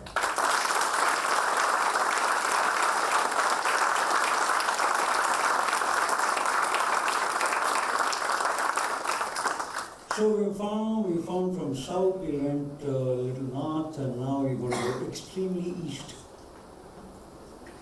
I'm sure all of you know the Bangalore, Any Bengalis here in the group, in the students, among the students? No? They are senior, junior. No Bengalis. Oh, that's sad. Whenever you go to any college in India, like a Delhi School of Economics or a BSc Economics, any economic stream in India or anywhere in the world, starting from Kaushik Basu. How many of you heard about Kaushik Basu? Who was once a chief economic advisor to the Indian government. You'll find a lot of economists coming from that part of the country. So here is a person who hails from this city, a city which hosts the most famous IIT in India, the oldest IIT in India, in fact, the IIT Kharagpur. Her father worked there. She also studied there. She did a PhD. Then she suddenly got married and went to Dubai. She came back. She did a postdoc in IIM Bangalore. She was a teacher in some of the schools in the past. Currently, she teaches economics.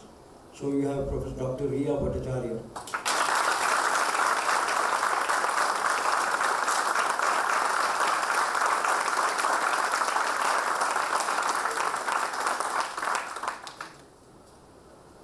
How? Not to be left, as I said, Kanyakumari to Kashmir. So how can we leave Kashmir? So we have a young man who brings marketing, speaks marketing, dreams marketing. Again, spends a lot of time in the gym and whatnot. Is proud about that he's on. The competition is now between Srikanth and him. Who is the hunk? He is done his PhD from NIT Jalandhar. Been teaching marketing for the last 2-3 years. So when we offered him, he was very happy to join us. There you are, Dr. Asrar Ahmed. Give him a big hand.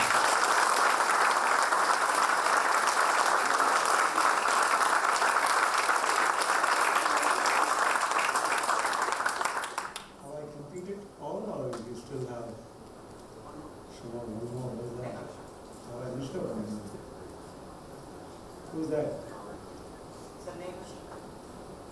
You're not here at the moment. Is Neha there now? No. Anyway, we have a faculty called Neha Sharma, who is from, worked in industry for about 6 years. She did a PhD from BITS Pilani. Currently she is not here, she had a family emergency, she had to leave. And that's it. So you can see that look, we are north, south, east and extreme north. We have faculty from all over, right? Now come to, well, these are the people who give you all the wisdom. As I told you in the morning, I gave you a quote of Einstein. How many of you remember? I told you a quote of Einstein. How many of you can recollect that quote? So these people do not teach you. I don't teach my people. I create conditions in which they can learn. This is what I said, right? I remember the quote. So these people will not only give you wisdom, they can teach. They're not going to teach you. You got to learn from them. There's a big difference. There's a big difference. Are you ready to learn? That's the question. Now let's look at it. Can we have only faculty and no other people? No, the organization cannot function. There's a whole lot of staff, support staff, who make things happen. They always go unrecognized. They always go unrecognized. More importantly, if you see the marketing team of Amrita, Sabiha, and of course Muskan, is she there? All three of them. So they are the reason why you are here.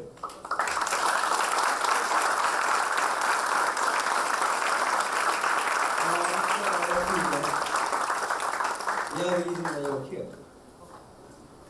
And when it comes to academics, one single individual manages your entire exam.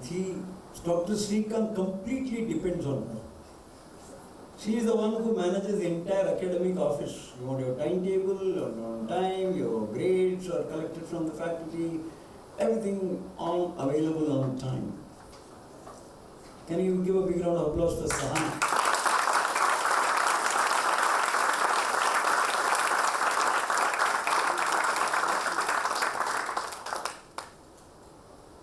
Okay, last but now, because there's one area where I might come to that later, because one department in ISB&M, which I have always seen, including faculty, staff, students, they hardly go there.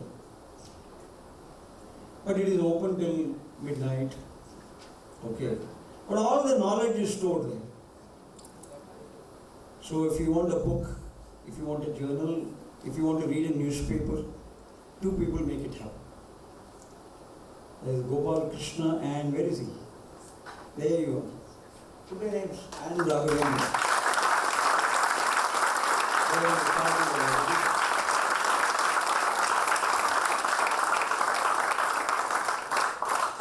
And today, please sit down.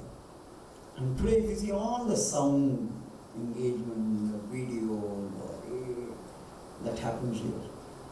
Or do you think it all happened just like that? No, somebody is working very, very hard behind that. There are two people who work day and night.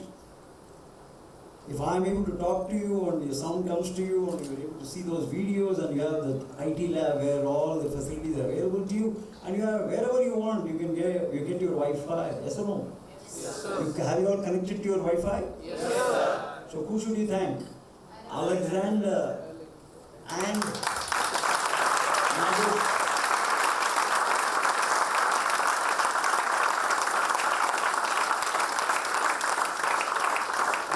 people who make it happen. Okay, now. You see, when I came to this campus in 2000, actually I came in 17. I was actually working in the Pune campus. I was appointed director here in 2017, September. When I came, there was only one man, maybe two. One man who stayed in the campus, who slept here, who ate here, and the hall. There's nothing really, nothing else really, except for a few buildings. What you see today is nothing else. Then gradually, he's the one who, helped me build the campus to what you see, all those lovely lawns, the lovely hostels that you see here today, the rooms, everything. I didn't hear a single complaint about the hostel from anyone. And not about the canteen or the canteen food. Not about anything for that matter.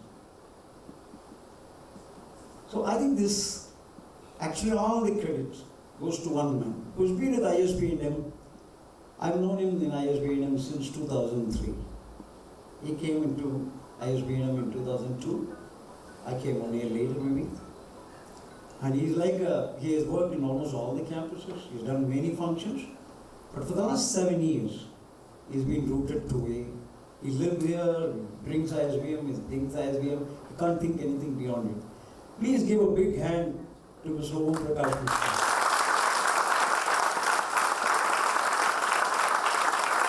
And he is being supported by the ever running around like a, you will be seeing him running like a headless chicken. Where is he? Kripa Shankar. Is he not there? And wait, I have not finished yet. The department is not over yet. There are another person. Now, if you find that, we had to go to Gokarna, okay?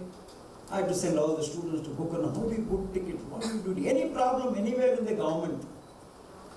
You get stuck here, some police problem, this problem, that problem, KIDB problem. And he has been associated in the building of this campus, right from day one. He knows every bit of this campus. And today, he is part of the admin. He is like a troubleshooter for us. Have a problem? Hello, can you do this for me? Yes sir, done. That's the way he responds. So can you give a big hand to Naveen?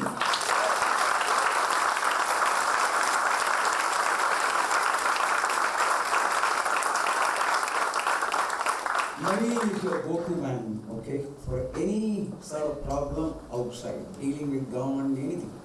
Naveen deals with it. Have I covered everybody? Someone left, I have left something? No? Oh, wait a minute. Oh my God, how can I? Listen, this college cannot run without me. All the money that you pay goes to her. And she keeps reminding you, hey, you're not paid your fees. And when you want to spend money, you want to reinvest some amount of money, you have to go to her. She is the one who actually keeps it running. The bill has to be cleared. Everybody needs to run to her, including me, Mishra ji, anyone. But she is very, very efficient, very good, and she will always support you with a smile on her face. And there you are, Netra. Can you give a big hand to Netra?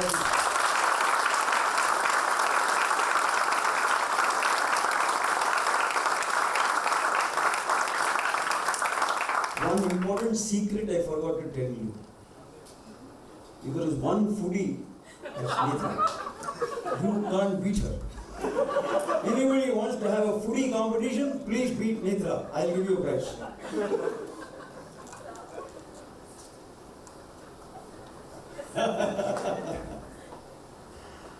Have you done it all? Sir, one faculty.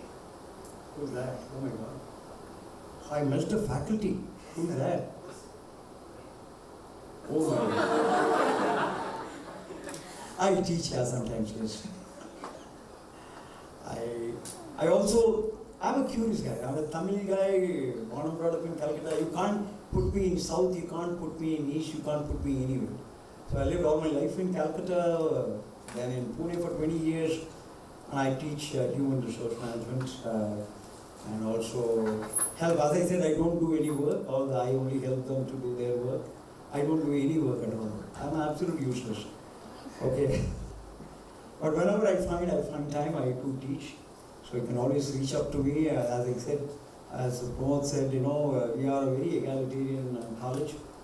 Anytime you want to speak to me, my door is always open. I don't even close my door. So if nothing gets done, just come and speak. You want to have a chat with me, or come and chat with me. Okay. So I teach human resource management for classes. I teach in Pune also. I teach sometimes in Bangalore also. That's it. That's about all the faculty and stuff. Have I covered all? Have I covered all? Yes, sir. Yeah? Yes, sir. Right?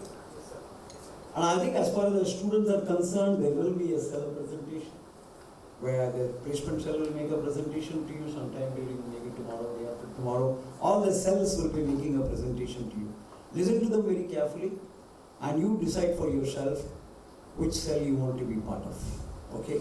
And then apply to those cells. We will have a selection process as soon as you come back from the OP program. Okay? Thank you very much.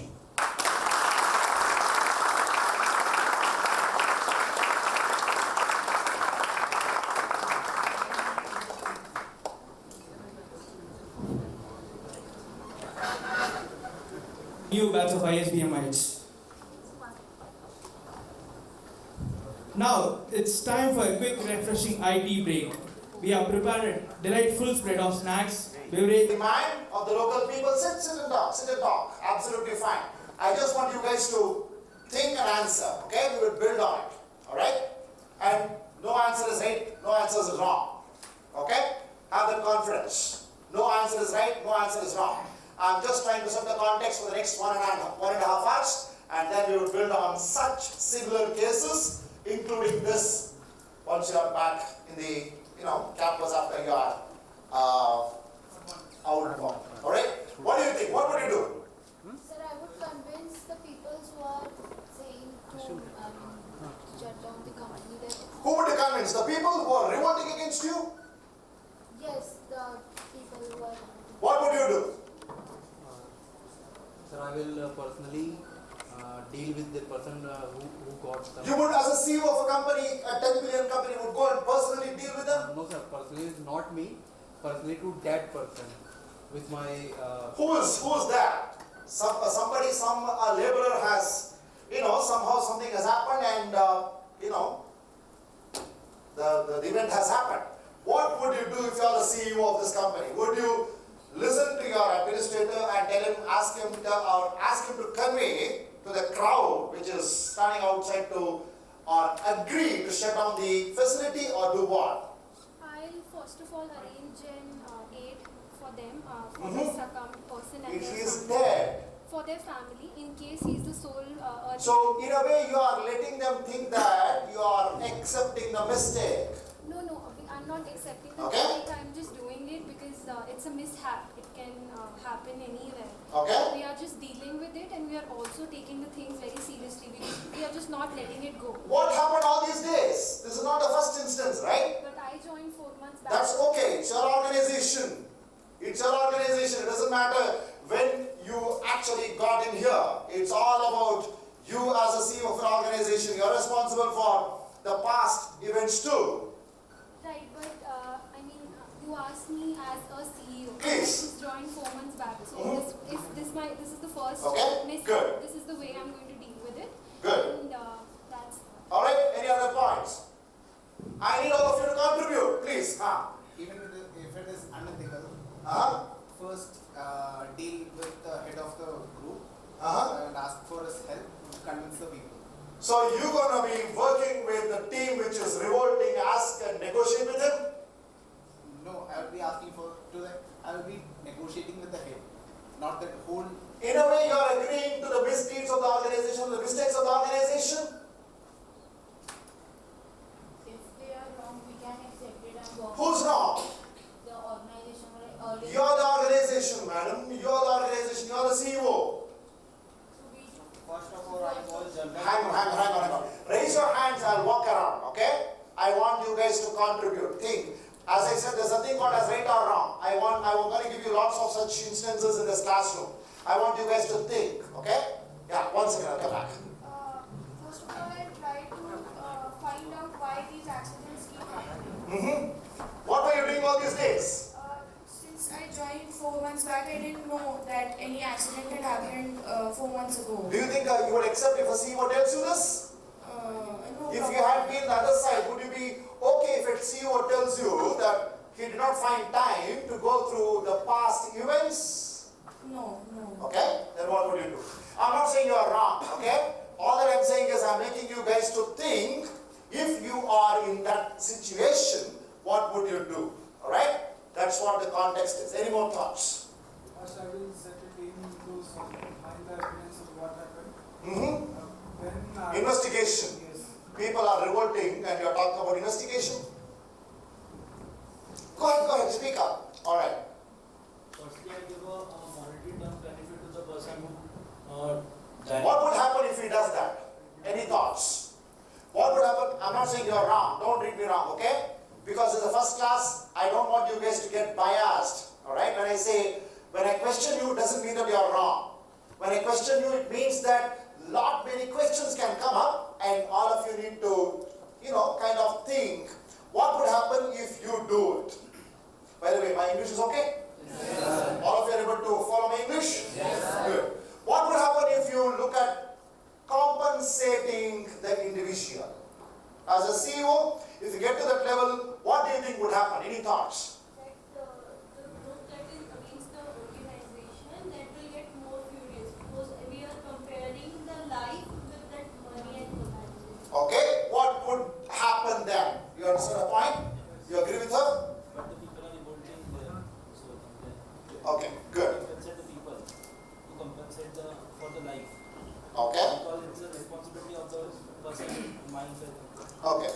Let me step back a bit. How many of you in the classroom think we should shut down the operations because people are revolting? And culturally, being a developing country, something goes wrong, people might get into trouble. Your senior managers working in these kind of countries might get into trouble if you do not act. You guys understand the point? How many of you had a chance to read the issue that happened at Bajaj factory in Kudi? Yeah, so a HR manager was killed by a revolting union, bunch of guys from the union. You understand? You remember this? No. Alright, that's okay. So the point in here is, if you do not act immediately, you might have time to investigate, provided people are not revolting. If people are revolting, you don't have time to investigate. But you need to investigate, by the way. It means not you, someone else will investigate. But the point is, right now, then and there, you will have to go and address the problem if you have to retain the business. Else you will have to shut it down. Okay. How many of you would go and shut down the shop there? What do you mean temporarily?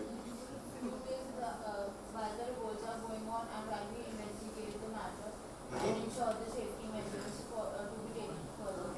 Okay. None of you, rest of you guys do not want to shut down the shop? Yes, sir. You want to shut it down? I agree with you. It temporarily shut down after the revolting was in. Okay, good. I'll agree with the mine shutting down, sir. Only if it is like continuously, it is not like. What would happen to the people who are employed there, who are living on the salary there? What would happen to them? You still go ahead and pay them? What do you mean by compensation? Either you pay them or you don't pay them, right?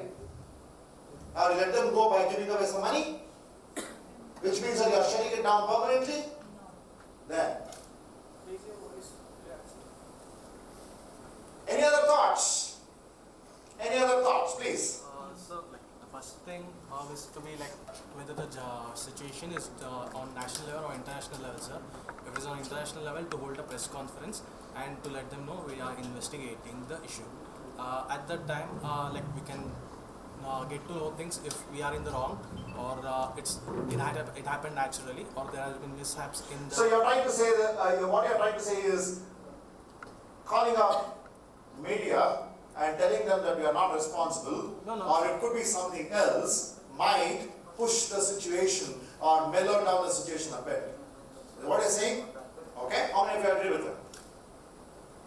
You guys need to contribute. All of you need to contribute. All of you are able to follow me? All of you able to follow me? Yes, sir. Right. Please comment on his views. Would you do it? Not do it? No? Why not? Hang on a second. Who said no? I'll come back, madam. 1 second. Who said no? Go ahead, speak up. That's absolutely fine. Absolutely fine. Let me tell you this. There's anything called as perfect in a business. If everything had been perfect, no business would have failed. You know what I mean? So don't look at, creating a perfect scenario. Please go ahead and tell me what you would have done if you had been in that situation. That's what I want. Yeah, go ahead, madam. Sir, if we will keep conferences and we will wait, we will see that it is a national issue or international issue. The JO. I said it's an African continent. Yes, sir.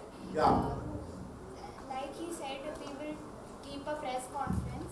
Till then, the JOT will increase. There will be more fights and all. Absolutely. So what would you do? So you wouldn't hold the press conference. What are you saying? Yes. Okay, good. What were you about to say? It will have a negative impact on the organization. Okay? All right. So you're saying you shouldn't hold the press conference. What are you saying? Okay? Sir, we can't call media until the investigation gets done. It might it can escalate the situation and revolts can get furious. They can get more furious. All right. Go ahead, sir. Sir, I would gonna search the company temporarily for some days and instruct our top administration to go and talk with their leader with the help of by taking the help of bureaucrats there, so that no employees can harm and make them make them understand that this is their livelihood. They get their livelihood from there, and it is just an incident, nothing else. And in future we will gonna work on it. And CEO, every statement matters. Every word matters. You know what I mean? This is not a one-off situation. You cannot say this is a small incident. You can never use those words. No, not a small incident. It is just an incident. No, it is not just an incident. It's a matter of life and death. Which means what? You as a CEO hasn't gone to the level of analyzing the processes, safety, standards, and all those things. Who should be held accountable? You or the guy out there? Sir, it can be happen. He has been succumbed due to his own mistakes too, right, sir? Absolutely. That's after investigation. But the point is, we don't know where the problem is right now. So the question is, right now in this situation, how would you defend it? Hang on. We'll come back. Now, I wanted to start the discussion with this quick, heavy case. This is one of the popular cases that is adopted in many of the international universities. All right. I will give you one more instance before I start on this. I want you to tell me, and each one of you need to be identified as a CEO of the organization or CMO of the organization or CFO of the organization. Okay, you can choose what role you want. I'll give you the instance. I would be the media and I would ask you a question. Tell me, how would you answer this? Okay, again, case. So which means you need to choose one role and answer. You are running a pharmaceutical company, or you are employed in a pharmaceutical company which is right next to a river, right? And the river forms the source of water, drinking water, for a couple of villages downstream. All of you are with me? Yes. Now, one day you get a news from one of the administrative managers from your former firm saying that a couple of people in the villages have fallen sick. Okay? And people are standing outside your former factory claiming that the toxic waste from this former firm is thrown into the water. And that is the source of this problem. You understand the situation? Yes, sir. Yeah? Now, you need to take a role as either CEO, CFO, or CMO. I want you to think, if you are a CEO, if you are asked questions by media, what would be your answer?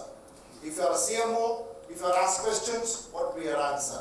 If you are a CFO, what would be your answer? Sir, are the new toxic waste, sir, have they been neutralized? We don't know. We don't know. The point is, the media is reaching out to you. Now you have to tell me whether you have done a mistake or not. That's not the point of contention here. The point in here is you have to defend. You have to say, we don't know. Right? Which means what? Media, somebody talked about media, right? Media are the ones who would create havoc. So every word that you use matters. All of you with me? Do we go around? Check out what would be your answer? Yeah? Want to take a deep breath? You're good to start? Okay. Let's do this. Let me ask you a question. What's your name, sir? Mayank. You're what do you want to be? CEO? CEO? Okay. People are claiming that there has been death because of your organization. What is your opinion on it?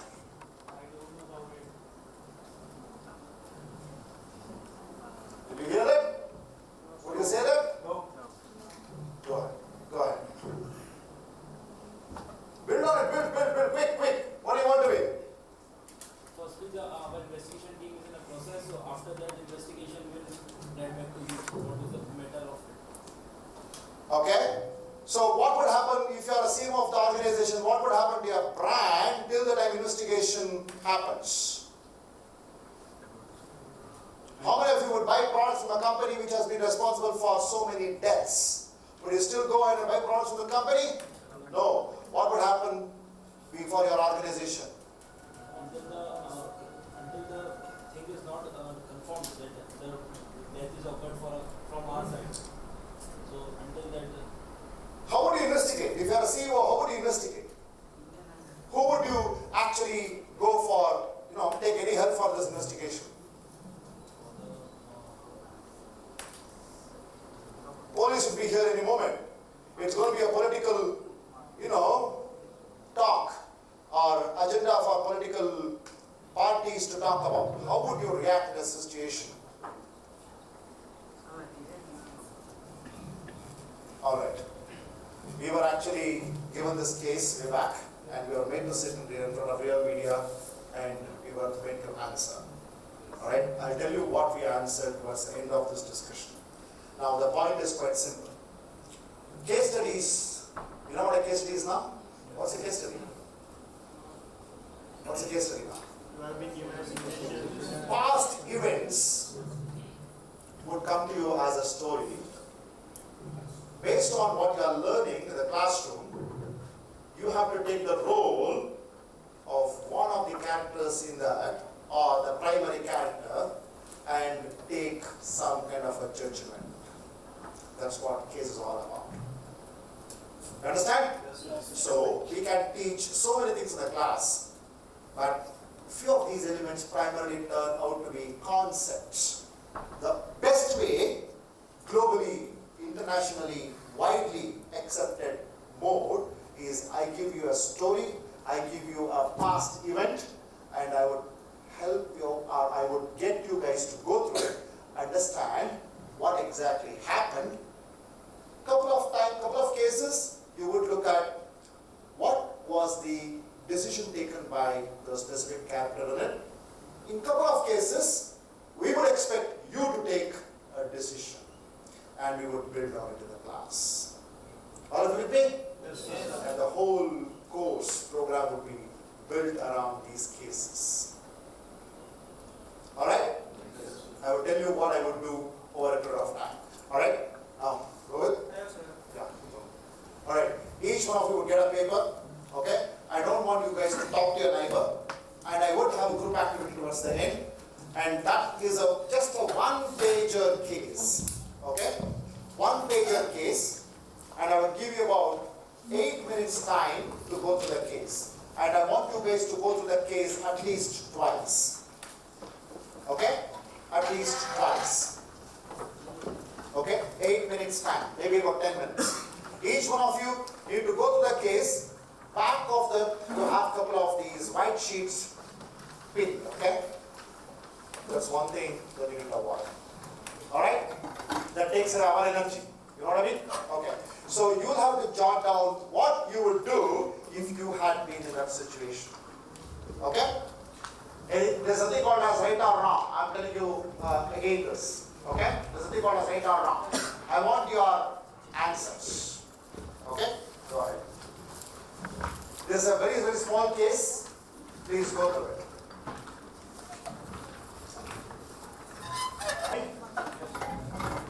All of you are able to follow me? Do you want me to change my approach by any chance? Comfortable? Everyone got it? Glance through it within 2 minutes time. This case I'm talking about, okay? Glance through it. Second time, glance through it, first time glance through it and look at the questions. Go back. You have the question in the back of your mind. Now go to the case. There's only one sheet. There's only one sheet in here. There's only one sheet, okay? This is a additional sheet that we have given you. I want you to write down a few things on it.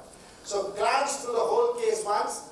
Look at the questions. Go back and read the case again, keeping in mind these questions.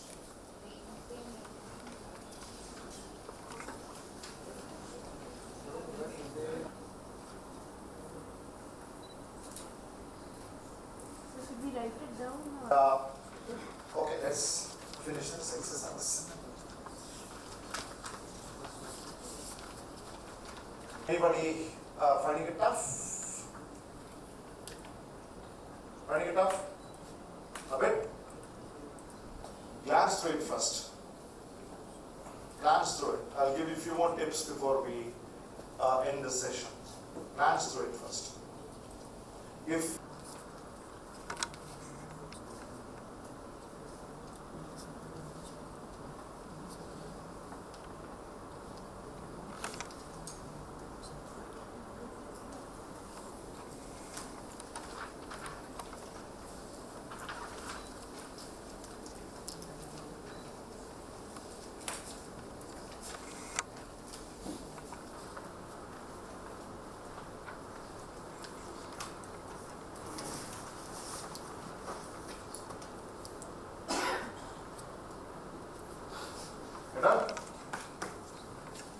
do you have the answer? Good.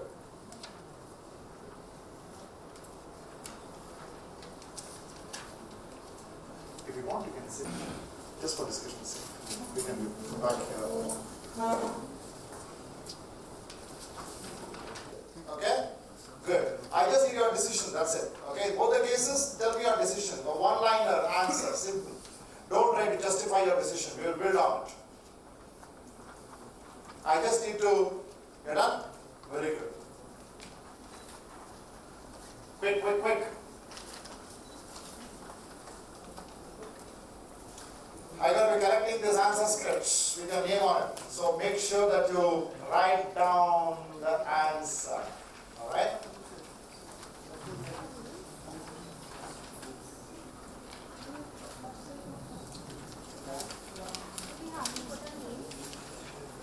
Hang on, there's a reason for it. You can. Yeah, go ahead and do it. I just wanted to confirm if you have to submit. Yeah, you'll have to. Because it's licensed to me, right? I need your analysis now.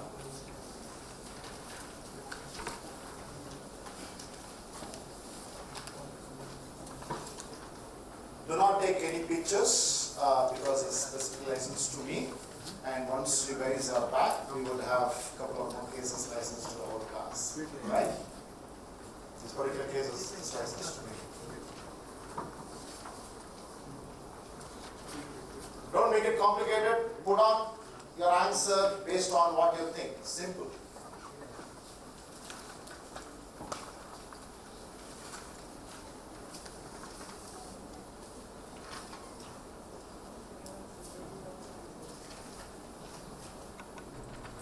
It's not a complicated story, so I'm sure you can do it quick, fast. How was it? Was it good? Yes,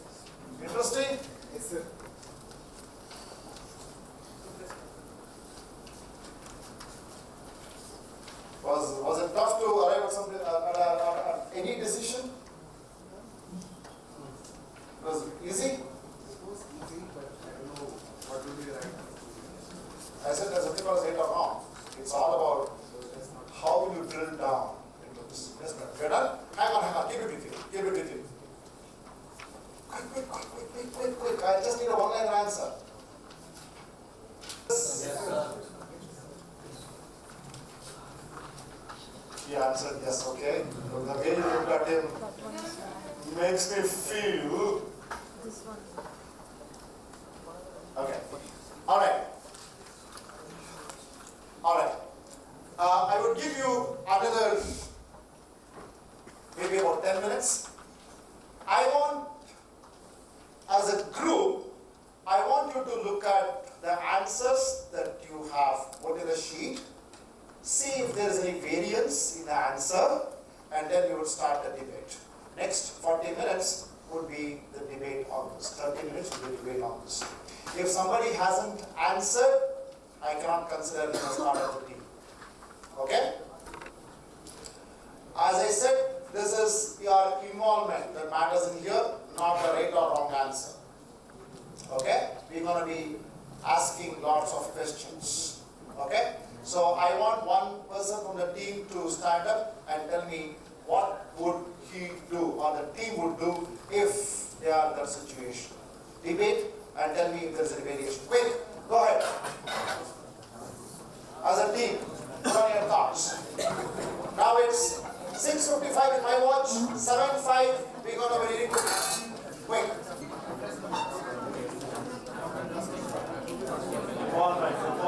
Involvement. Yourself, and then you will have a class. Okay? So you should justify your. See if you guys can come with your thoughts. What are the information available? Okay? And then let's see if they have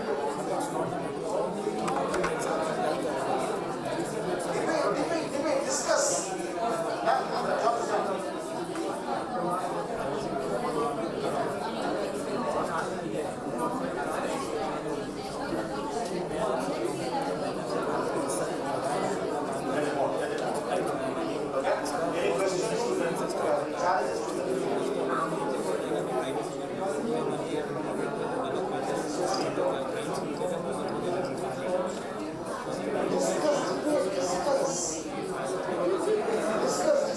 Discuss.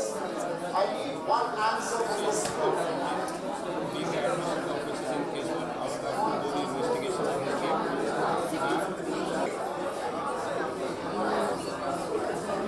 Go ahead. Speak in English. That's what I say.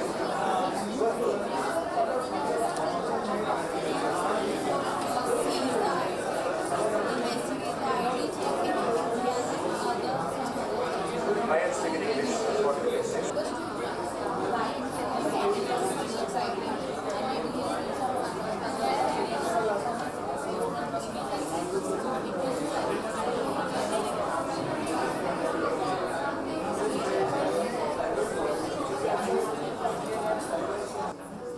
You are the Frustrated Trust, the CEO of this company, alright?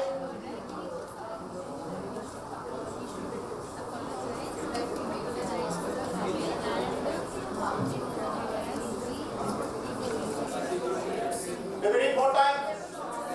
Are we done?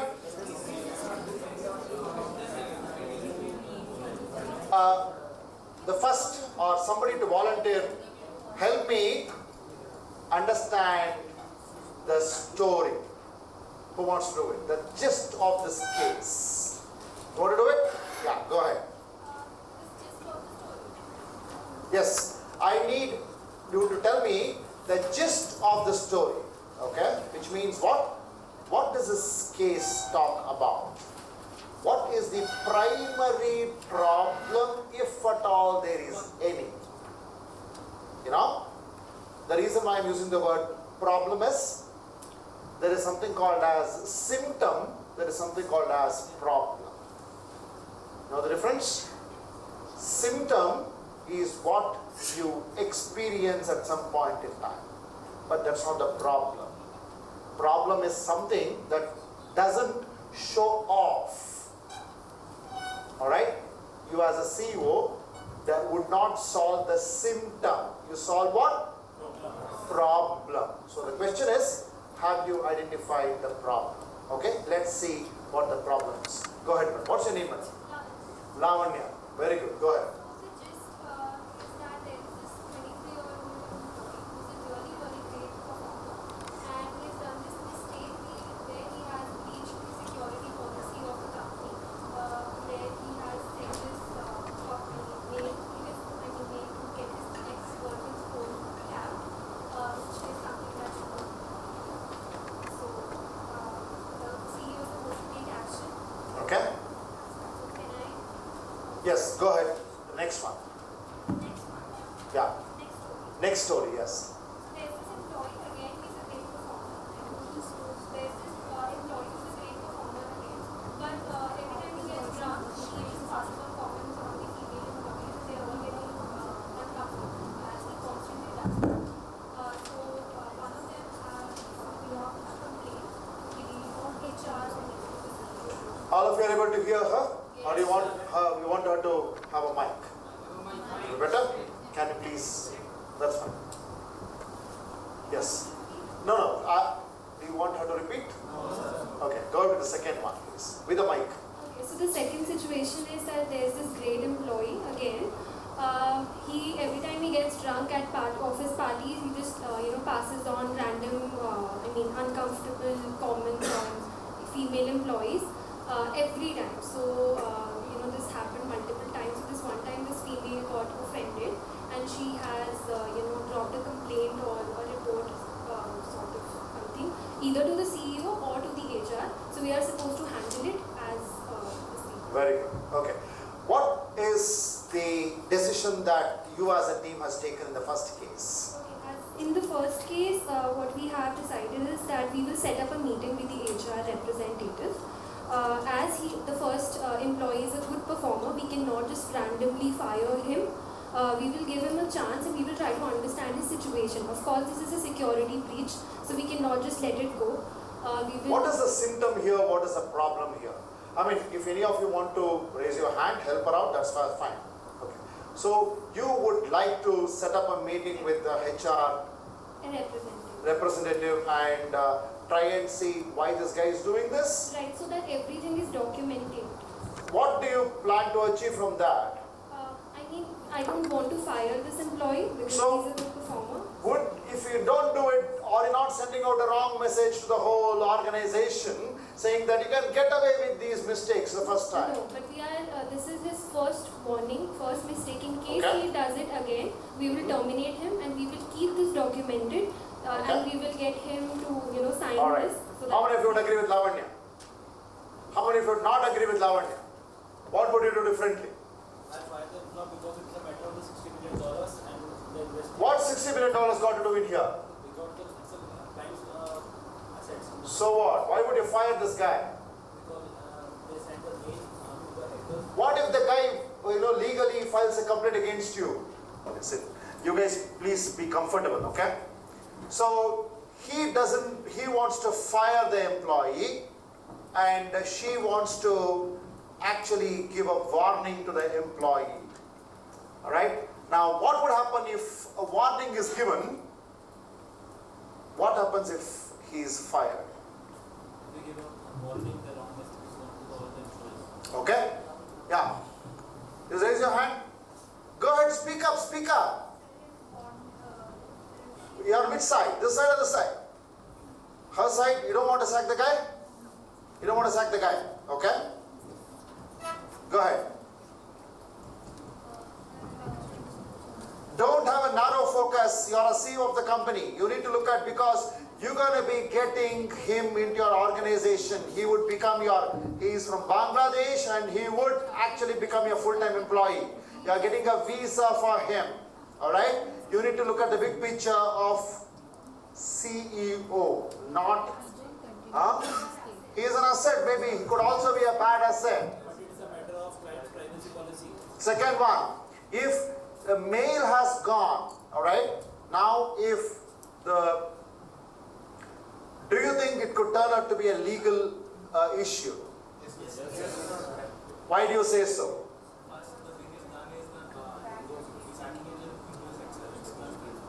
Okay. Would you still warn him or take a decision in this case? Even if it gets into a legal issue? You would still warn him? So your company's reputation can be at stake. Would still want to warn him? Think, debate. Absolutely fine. Warn him, and if he does it again, it will be criminal issue. If we fire him, it will be just employee issue. He will be suing us. We can manage with. So the point is this. Sir, will first contact his girlfriends, ex-girlfriends. Good, go ahead. You would also start investigating?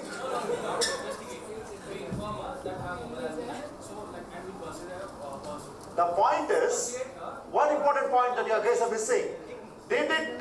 Before you get into it, did the mail anytime say that he has assigned or identified an investigator? It just says he sent out a mail, right? Why did you get your conclusion that he is investigating? I'm saying this, we'll let his girlfriend, ex-girlfriend know that her harassment act according to his information. No. Go through the mail, go through the case again. Hey, you guys need to contribute. Help him out. But if we contact his girlfriend, she can complain against him. So do you want, as a CEO of a company, would you want to get in an employee's ex-girlfriend, this thing? No, sir. It's his private matter. Hang on, one at a time. I want you guys to contribute. Yeah, go ahead. Raise your hand, I'll walk around the classroom. If he is guilty, then I will fire him. First case, they talk about the Bangladeshi case. Das. You'll fire him. Okay? Huh? How would you know he's guilty? He has just sent out an email, that's it. Nothing more than that. Would you still go and fire him for sending out an email? Is it that big a issue? Come back. One second. I want all of you to contribute. None from this group. Sir, if he is facing any issue in the company or if not, so we will not tolerate this and we fire them. What's your decision? Simple. We have to talk with them if any fishing is a company. Das case, what would be your decision? Not fire. You're not fire. What would you do? Talk with them. Talk to who? Us? Yes. And do what? Situation. What is the problem here?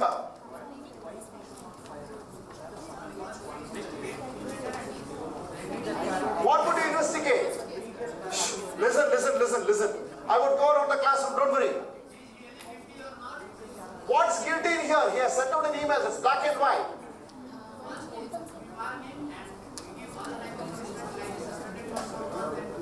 What is the mistake he did? Security breach. As a CEO, had you given a session to everyone not to use official mails to everyone? Send out emails to anyone?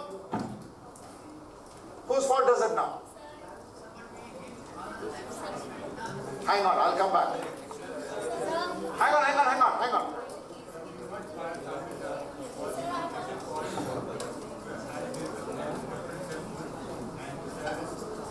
He has just contacted, he hasn't assigned the job to investigate. There's a legal angle to it. What would you do if there is a legal angle? Would you still go ahead and fire him? Yes, sir.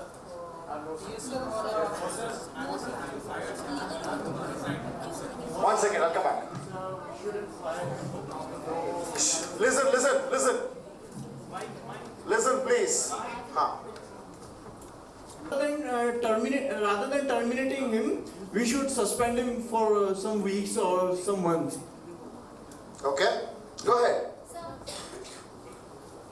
Okay. As a CEO of a company, I would not fire him. I will give him warning, plus I will charge some penalties so that what penalty would you charge? As he uses the he uses the office property for his personal use. And was that the issue, or getting somebody to investigate or hack somebody's phone is the issue? Yeah, but he takes the help for our company security. No, I repeat. Was using the company's property the issue here, or he asking someone to hack his ex-girlfriend's phone is the issue. Second one. No, second one is the personal matter. So, second one is a personal matter. So, the question is, I'll come back. Why do you say it's a personal matter? The second one is a personal matter between his and his girlfriend. And the first one is the company's matter. And So, hacking somebody's phone, I know, as long as it's got to do with my girlfriend, it's personal. But the question is, hacking is not personal. I'm saying the issue between me and my girlfriend is okay, but hacking is not personal. Hacking is illegal. hacking is illegal. But So now the question is it personal or not? it's not related to the firm. Hacking is not related to the firm. That's okay, it's not related to the firm. But the problem is he has used the property of the organization to do this illegal activity. Now, do you think it's personal? No. Yes or no? Do you think it will be a personal issue? No, sir. Okay, now go ahead. What would you do next? What would you do next? What would you do next? Yeah, 1 second. Huh? Uh-huh.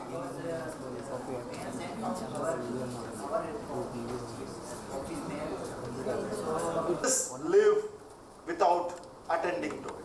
Anybody in the class? Nobody would do that, right? You would act on this, right? Okay. Now what he's saying is, because it's gone out from the official email ID, if his girlfriend gets to know about this, she can come back and sue because it's sent out from official ID. Is that the point? Yes. How many of you agree with that? Is it the real issue? Now go ahead. What decision would you take now?